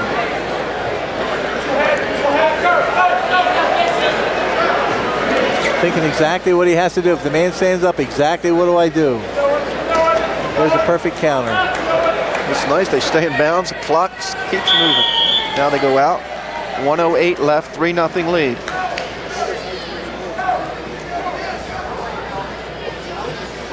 J.J. Gilley of Absegami was a 5-2 winner of Pat Byrne. He finished his third. And that was a 3-2 match right up to the final buzzer, John. Sure. And Byrne had to take a shot. Gilley was ready for it, counting. He got a takedown right at the buzzer, so that was the final 5-2 score. But that was a close match all the way through. Yep. There's the escape, 3-1. So Trainer needs a takedown here with 45 seconds left. Smashing to number 5. There it is again, Vogue, pushing down on that head, trying to spin around and get the takedown. Yep. You see the Trainer got the arm out that time to block it. Man pushes your head down like that, you've got to get an arm out to keep him from spinning behind. If you don't get the arm up fast enough, man spins right behind. Trainer to number 3 seed coming into this bout. Smashy, as I said, the number 5 seed.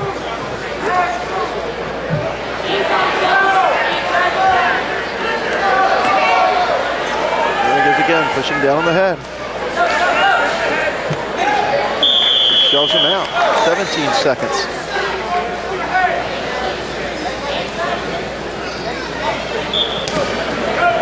Quick shot by Trainer. Smashy ready for it. Hey, just keep your distance, Vogue. You haven't been hit for stalling. You're up by 2. I'd just stay right there if you can. He might spin around and get 2. He won't. 3-1 final score. Chris Smashy of Delsey. The Delsey Crusaders pick up their second champion of the evening.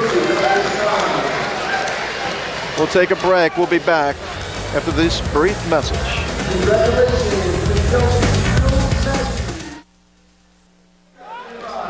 And there we see the award winners at 152 pounds. Chuck Martell of Paulsboro, a 6'5" winner over Phil Black. Black finishes second. Joe Gamble of Lower Cape May finishing third with his win over Derek Brown of Pittman. So a nice job, too, if you saw Black and Martell acknowledge each other on the stand. Well, it's always great to see sportsmanship, even if some of the fans can't show it. There we go, Vogue. An undefeated wrestler against a one-time beaten wrestler. Xander has just that one loss. Hessert of Haddonfield. Pfeiffer undefeated. We saw both of these guys last year. They have some experience in the final, both gentlemen losing. Xander lost to Jones, Pfeiffer lost to Suter. And of course, the number 1 and number 2 seeds in this weight class, Mark Pfeiffer of Overbrook, advanced to the finals with a 150 fall against Kyle Handy of Pensgrove and a 7-1 win over Mays of Oakcrest. Xander with a 312 fall over Bailey of Shalleck and a 6-3 win over Jeremy Miles of Winslow Township. No takedown yet, but close. Close. Pfeiffer hanging on for dear life there on the leg. Xander trying to spin behind. And Xander's got to be careful if Pfeiffer can get to his feet and lift.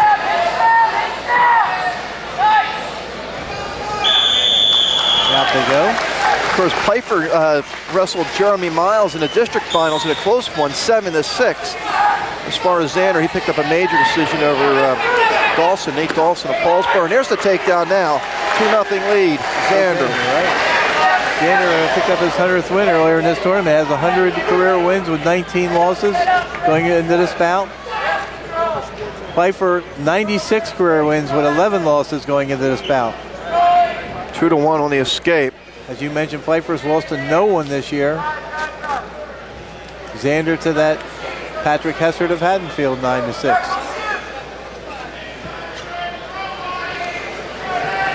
Well, the regional champions really spread out, John.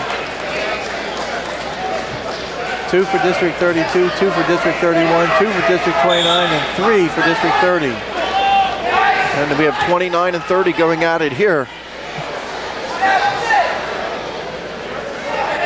Mentioned Pfeiffer last year wrestling Trevor Suter. Suter ended up finishing second in the state.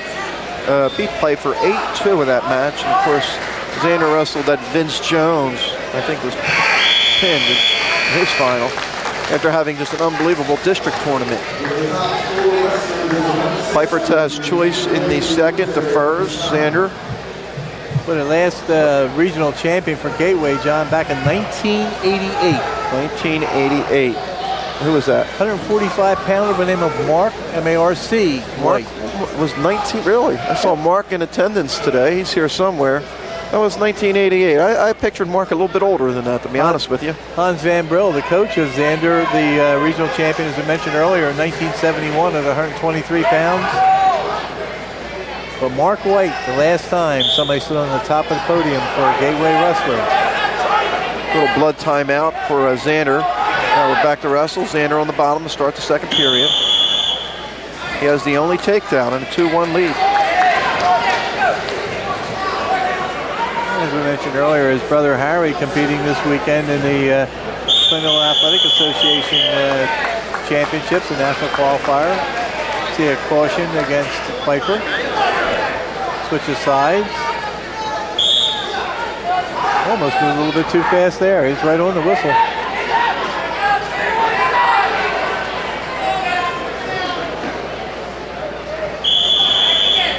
When you pick up that single leg, John, and take your man down, you have to move up right away. The official will look to see if you move up. If you don't move up, you get hit with stalling.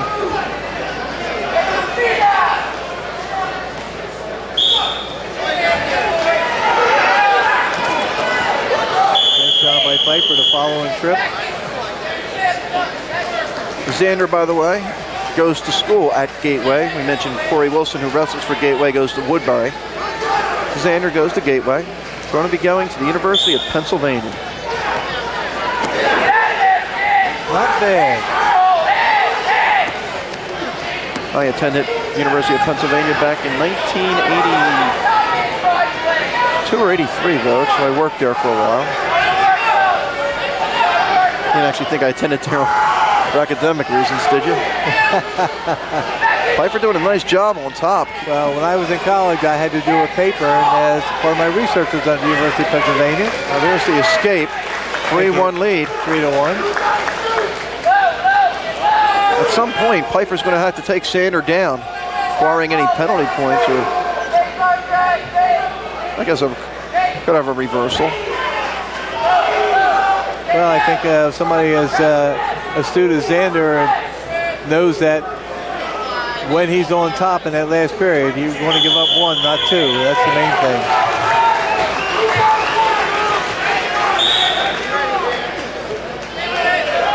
Matter of fact, I was going back to work last week. I had a chance to see the, last week or the week before, I see the Gateway wrestlers running down Tanyard Road, working out, so we know they're in shape, always running.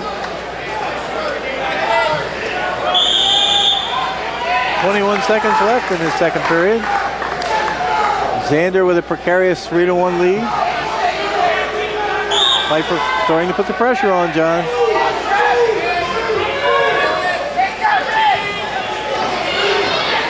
Look at that strength by Xander, but Pfeiffer's got him in a little bit of trouble. Gets the takedown. A lot of trouble. A lot of trouble. He's got to watch Stelfa's back. He's got 8 seconds. So there's the big takedown, Votes, because Pfeiffer has choice in the third. Yep. Ties it up to 3-3 going into the third period. Xander tried to flip his man through, and had he been successful and come out of that, they might have gone out of bounds. But Pfeiffer, watch this move. There's Xander trying to flip his man over, but you see Pfeiffer plant his feet right away, come up and get control. Now he wants to try and expose the back of the mat. Xander did a great job of bracing his arms and getting his shoulders out of bounds.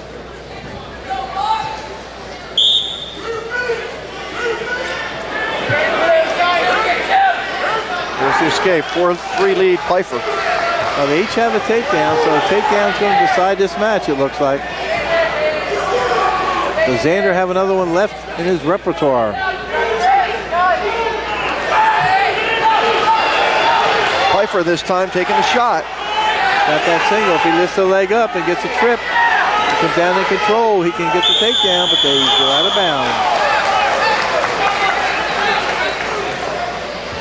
Get a single leg like that, John. You want to try and lift it shoulder high. Get the man off balance, then go for the trip.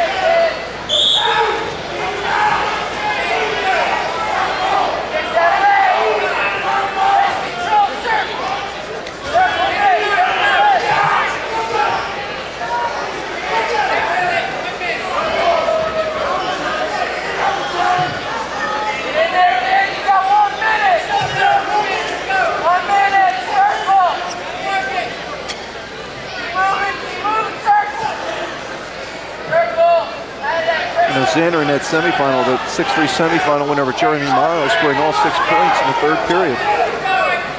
Again, he needs another big third right here, Vogue. No question about it. Only down a point, but he needs a takedown. Mark Pfeiffer, a 4-time district champion. Xander, a 2-time district champion, who was second his sophomore year. Both second in the regions last year. Time is running out. Oh, nice spin behind now. See how he got it shoulder high? Oh, my. Oh, my. Xander can spin around. I don't know if he's going to have enough room to do it, though. He better get him out of bounds and go back to the center. Yep. Big move by Xander, and he's having problems with his contact, I noticed.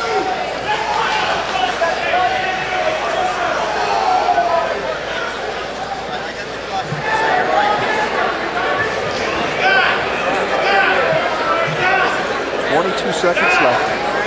22 seconds. I've seen it before, but when you got somebody as skilled as Pfeiffer, it's going to be awfully difficult to take him down in the last 22 seconds. Not a big fan of the contact lenses, though. I tried them one time. Couldn't deal with them. Opted right for the laser eye surgery. There you go.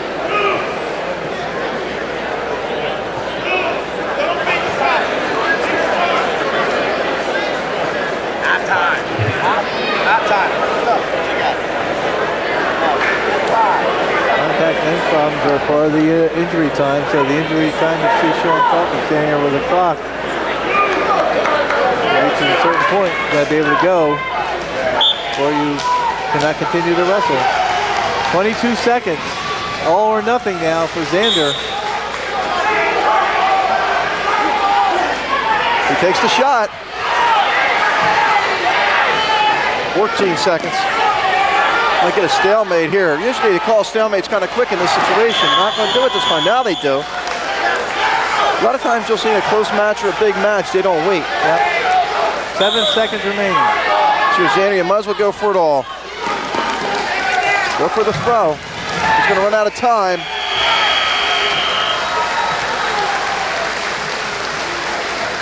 4-3 the final. Piper over Xander. We'll take a break, and we'll be back with more after this timeout.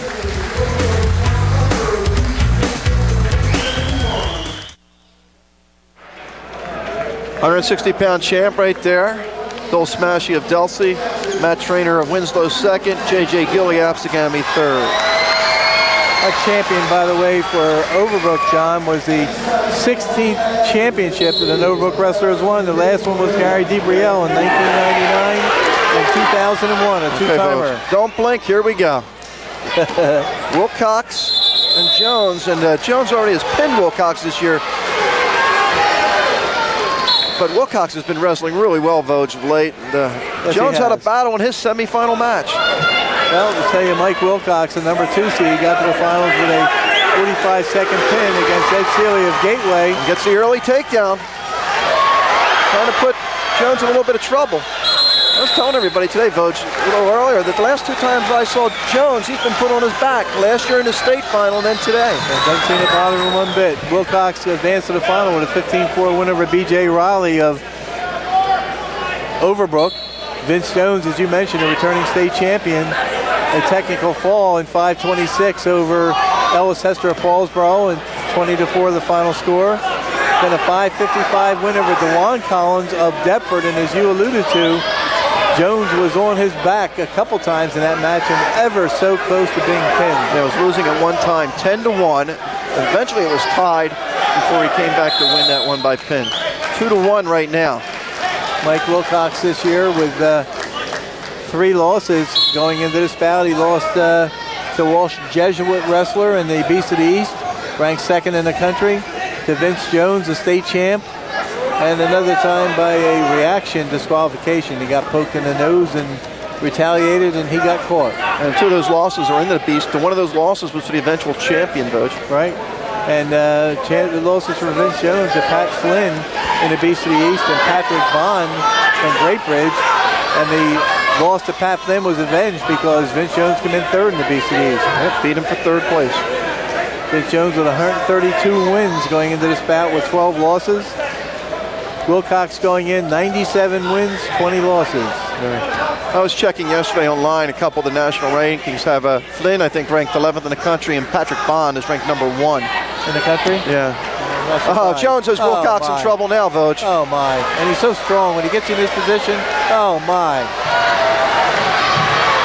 Oh, my.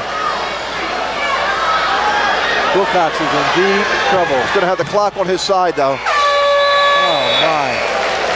3 back, 6-2. Lead Vince Jones. You can't give Jones an inch.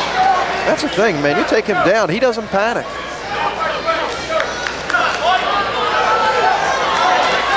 You guys got to...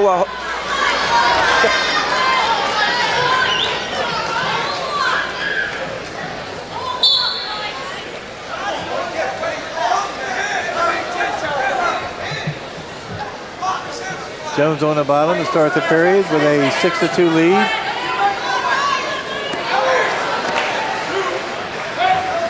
It's the reversal. Boy, I hate to have to yell at kids, Vogue. I had to go off and fix our camera. Well, while you were adjusting the camera, Vince Jones with a reversal. And Wilcox with the escape. Yeah, it seems like security disappeared today.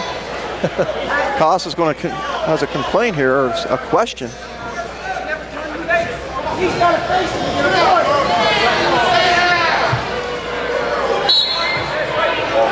8-3.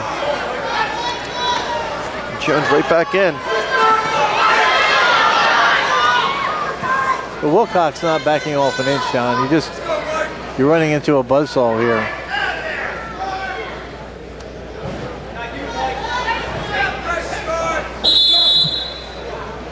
Sean Falcon, the official in charge on the mat. Ron Roberts, the assistant in this match.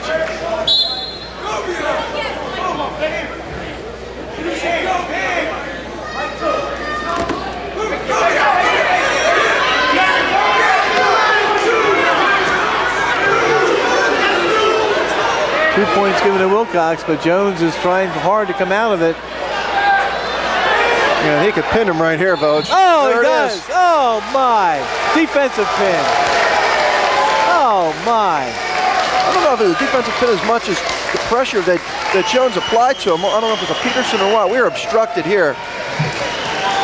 Oh, my. 52 seconds left in the second period. That's 3:08, the time of the fall.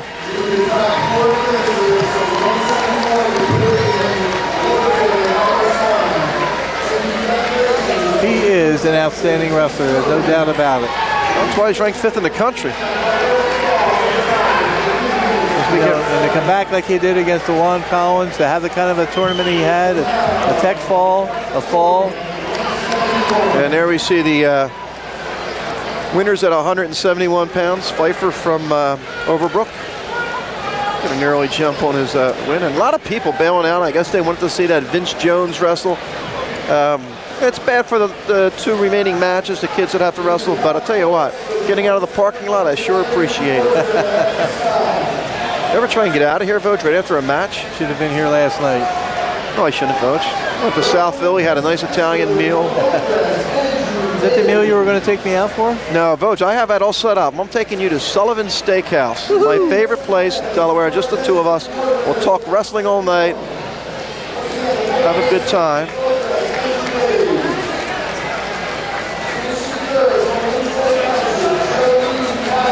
Nobody wants to accept their awards at 171. There we go. Well, that happened so fast. You were really not ready, prepared to go back there. That's only the 3rd regional champion in Winslow history. Of course, Vince Jones had the only championship before this year, but Jordan Burroughs and then Vince Jones repeating. Right, there's ups it to 3. Right, there's Pfeiffer from Overbrook, the winner. Xander 2nd, and Jeremy Miles of Winslow finishing 3rd. Just a great tournament for Winslow Township and Paulsboro. 2 teams that are shining here today. And that gives District 30 they're going to have the overall superiority and regional champions, John, because that was their 5th champion from District 30.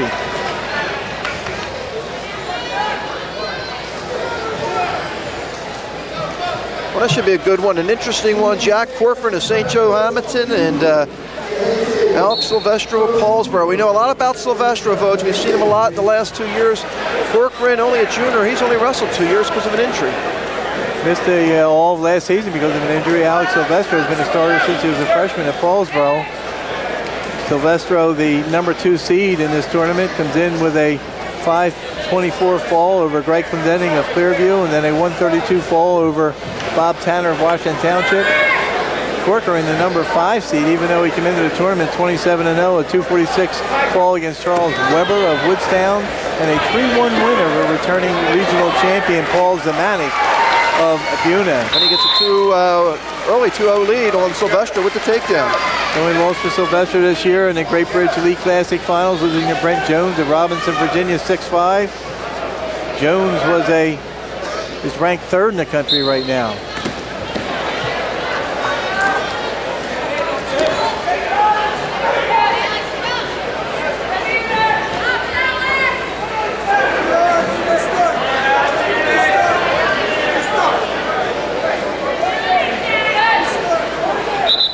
And we'll go back to the center with 1:02 left.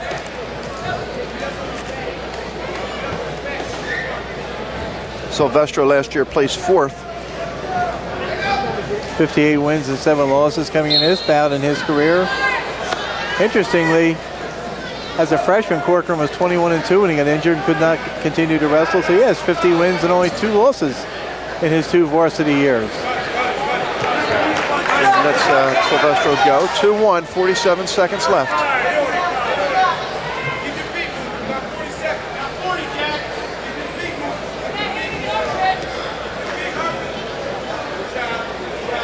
How about those calves on Corcoran, Voge?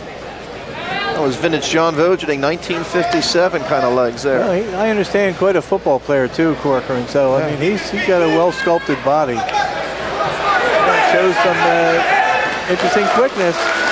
It's a 2nd takedown. That's what haunted Silvestro in Virginia. He took the shot against Brent Jones, and with Jones spun behind, got the takedown. Those are the deciding points in the loss, 6-5. Silvestro has his work cut out now in a 4-1 hole.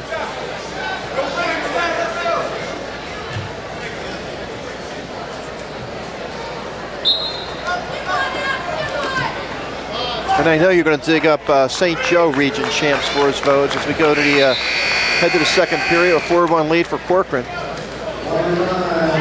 Silvestro's choice, he defers.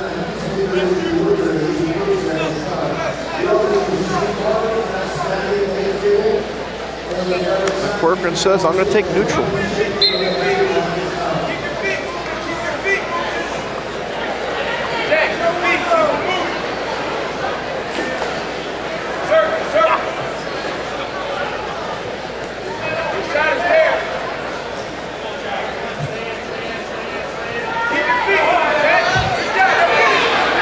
He's just unbelievable, Boach. Oh, he's a brute. 6-1. Without doubt, very, very confident now. That's 3 takedowns. Nice football move there.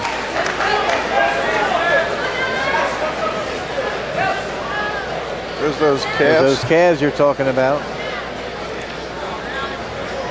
Our director spotted them. He looks for stuff like that. And when you lift up Silvestro like Corcoran did, you've been in the weight room a little bit too.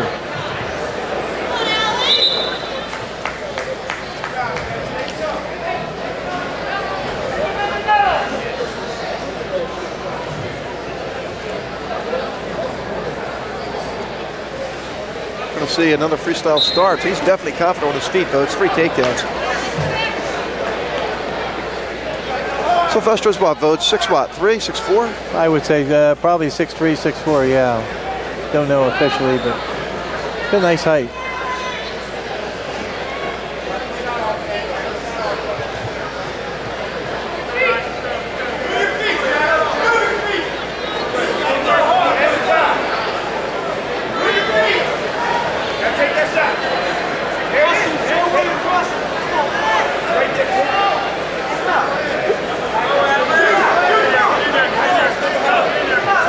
Seconds left. It's been all Jack Corcoran of St. Joe's. Has strength as well as speed too. That's what the impressive thing. Very, very strong.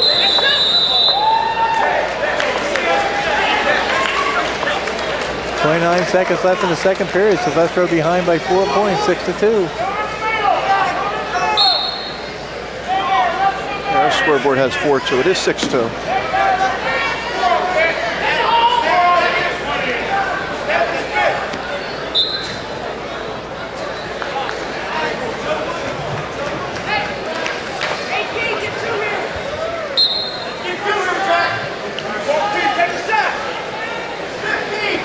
Back.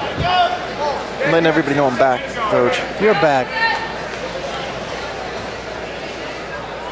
Well, we're going to head into the third period, Mondelli. Well, Silvestro has his choice. He's been taken down 3 times. I would assume he's going to start on the bottom. And I don't know if Corcoran will spend much energy riding him since he has his 3 takedowns.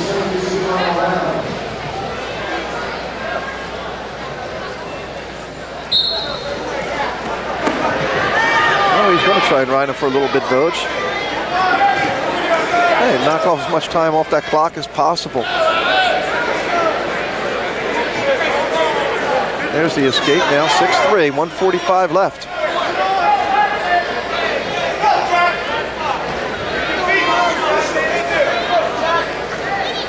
Well, there's been a lot of hoopla about Jack Corcoran that we've been reading all year, and it certainly is coming true here. He is a well-sculpted athlete who's very, very good in this sport. Yeah, you know, you hear about the football program over at St. Joe's. I mean, they're just a factory down there in Hamilton. They're phenomenal. Well, Corcoran's shown he's a pretty good wrestler, too, because you know, he's wrestling right now the number 1 seed and the 2 seed and doing quite well. And as I did mention on my show, he's no 5th seed. Our show, I'm sorry, not my show, our show. 1 minute left. 6-3 lead.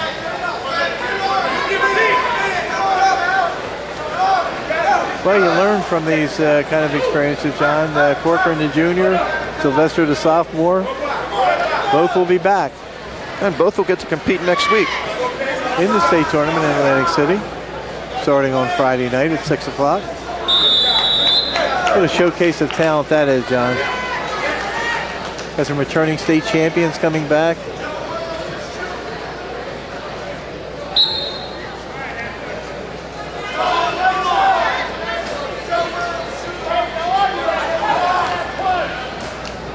It's almost imminent that Corcoran is going to win here, John, and that'll really, really show the dominance of District 30. That'll be their 6th champion out of 13 matches so far. And that's kind of one of the districts you don't hear about too much. You've always heard about District 29 with Paulsboro, and 31 in the days of Delsey and Kingsway, and when Vineland and Buna were good, and 32 obviously with Absegami the past few years, but 30 kind of is like the unsung district. There's the takedown, 6-5, but he's going to run out of time. That's it. Exact same score he lost by in Virginia, John, 6-5. And that is the first regional champion in St. Joe's history. In fact, St. James had more champions. Not a shocker to me, Voj. I kind of thought that's what it was like. What a nice job by Corcoran. As I said, we don't get a chance to see or hear too much about St. Joe's wrestling. And for Alex Silvestre, he gets to compete next week still and avenge that loss.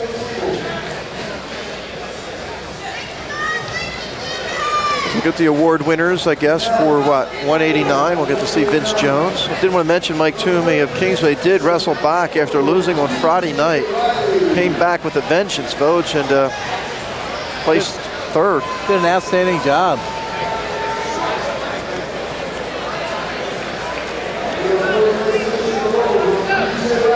As we look at the over the shoulder of Tom Reynolds, the official. Matt Valley's our cameraman waving. He should be working, looking for some shots instead of worrying about if he's up on camera.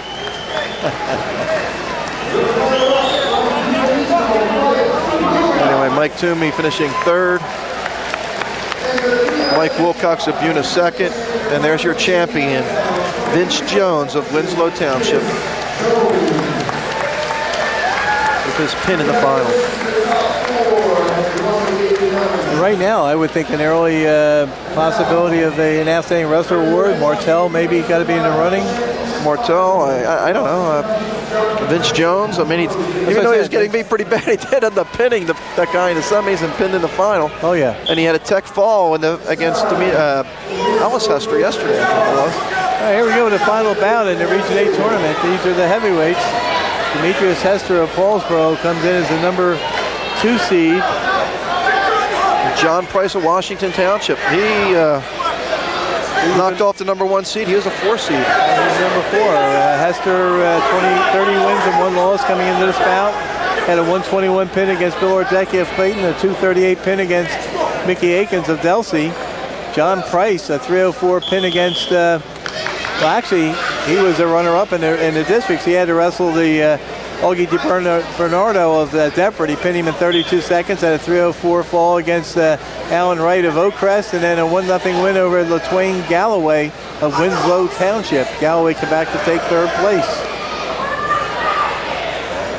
Only loss this year for Hester was against Joe Garvey of Ranco Valley, 1-0 in double overtime. Remember when he could not hold Garvey down? Right, last 4 seconds, something like that. And losses for Price this year, a junior. Lost in the district finals with LaTwain Galloway, and his other loss was to Zach Russo of Camden Catholic.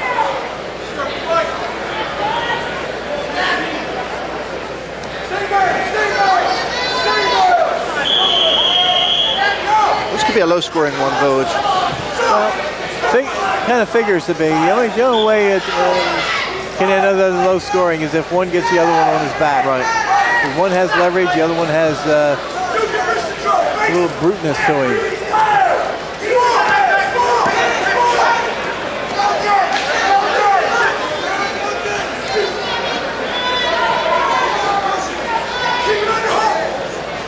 Hester on several occasions here has shown remarkable strength or speed.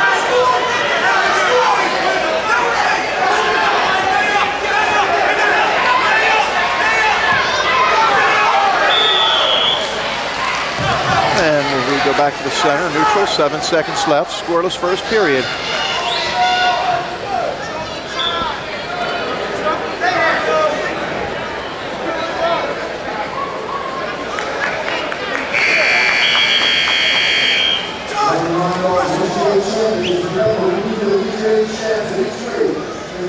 And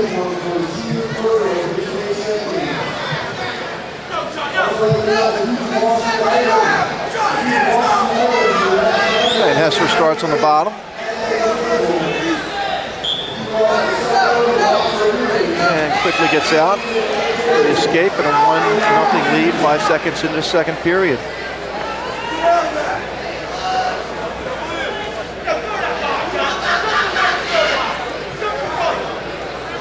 Looking for a honest face to walk by, hand my keys to, tell him to warm up my car. Our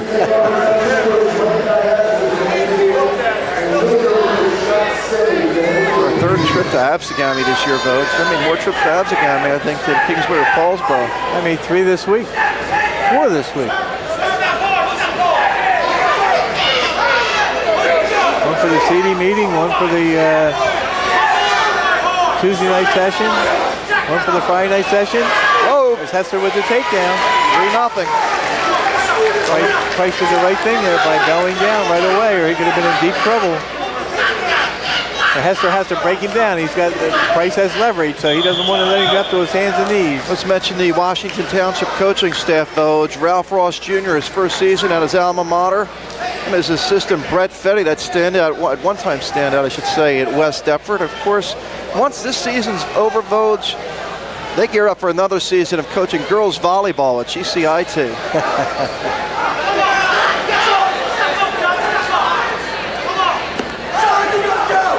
Once again, Price coming to his feet. Hester got him down the first 2 times. The third time was not successful in keeping him down on the mat. So it's 3-1.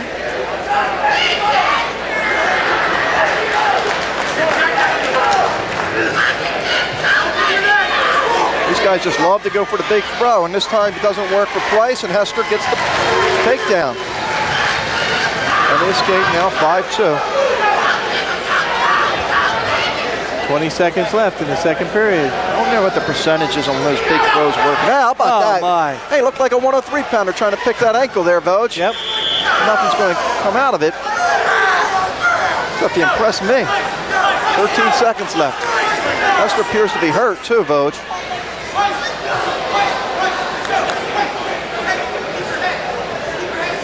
I don't.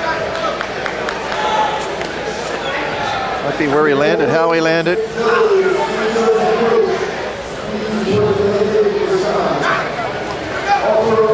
Well, looks like he may have taken a knee in the groin or an ankle in the groin.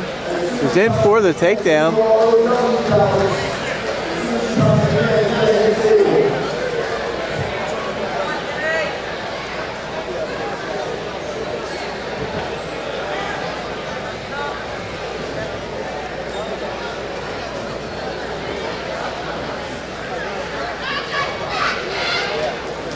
Yeah, well, something happened under that. We're not sure. 13 seconds left in the second. 5-2 lead.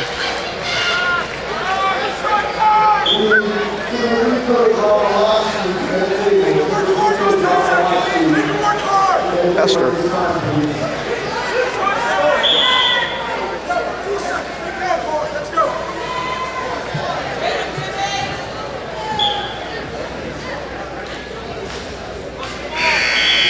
Okay, we go to the third period. Price will have his choice here, Vogue. Sure, he takes bottom. Hester's very good on top.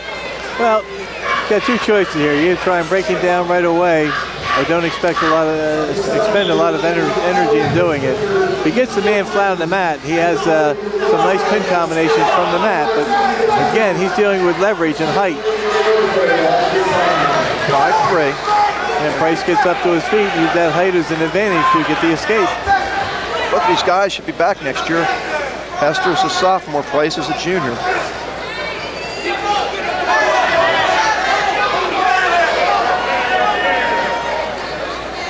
I'm right on that, right? My sheet doesn't have it here, but I believe Price is a junior. Yes, he is.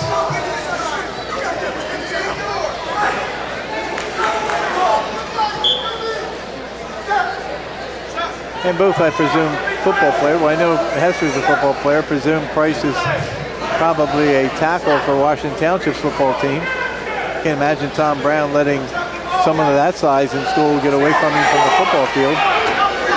There's the takedown. Nice takedown on the line for Hester. Price very animated out there. Not happy that he gave up those two. 7-3. Price showing his disdain for the art of officiating.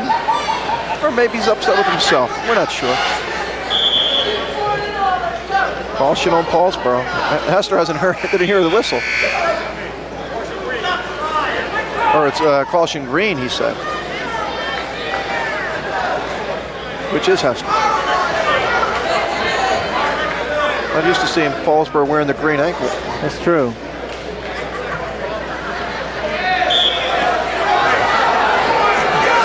Oh, this is trouble for Price. Now I was wondering why he was just laying there like that. He had to watch out. He gets out. It's now 7-4, and he's got to go right after Hester. Again, he was trying to officiate there when Hester lined up in the referee's position. He's trying to raise his hand and point to where he thinks the hand should be.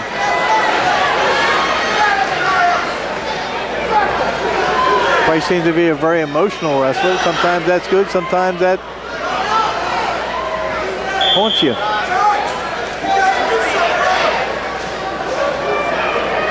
48 seconds left.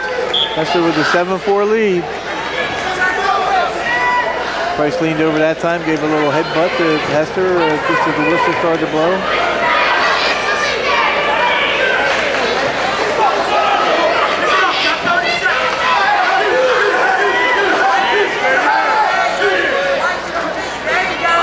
Hester trying to steal another two on the line. He got it. He works that line, and again, Price is upset. 9-4.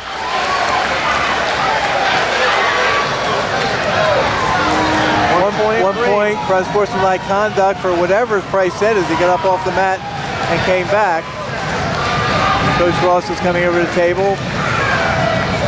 Joe Henry explaining to him that his wrestler must have said something uncomplimentary.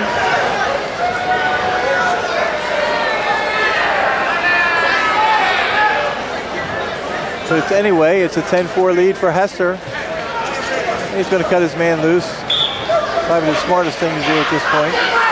10-5. Well, now if you're Price, you got to go for the big move. But once again, Hester, did he get it? He got it. Oh. He's got to watch because he doesn't want to get kicked out of this match, folks, because then he's out of the tournament. Yep. 12-5, and they're going to let him go again. The Paulsboro fans are on their feet. Oh, it's getting a little rowdy now, Coach. We got Ralph Ross on the mat, taking his mat. What's he doing? What's he doing? What's going on here?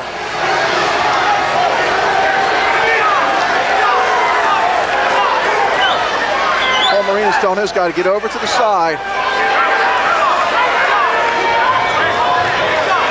I don't know if they called an injury time out here. We have no idea what's going on. Well, it sounds like it looked like the Washington Township coaching staff was trying to calm his wrestler down. Very, very emotional wrestler at this point, and that's 3 times he's been taken down. Now there's the freestyle start, and that's a little bit rough that he comes down on top like that, and then the whistle blew, and he just shoved him back to the mat. Now he gets poked in the eye. It's getting a little bit ugly out there now. 6 seconds.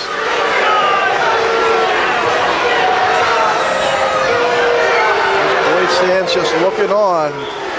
That stoic look. 4 seconds, 3, 2, 1. This match is over. 12-6 win, Demetrius Hester over John Price of Washington Township. First region title for Paulsboro's heavyweights. We'll be back with the consolations right after this timeout.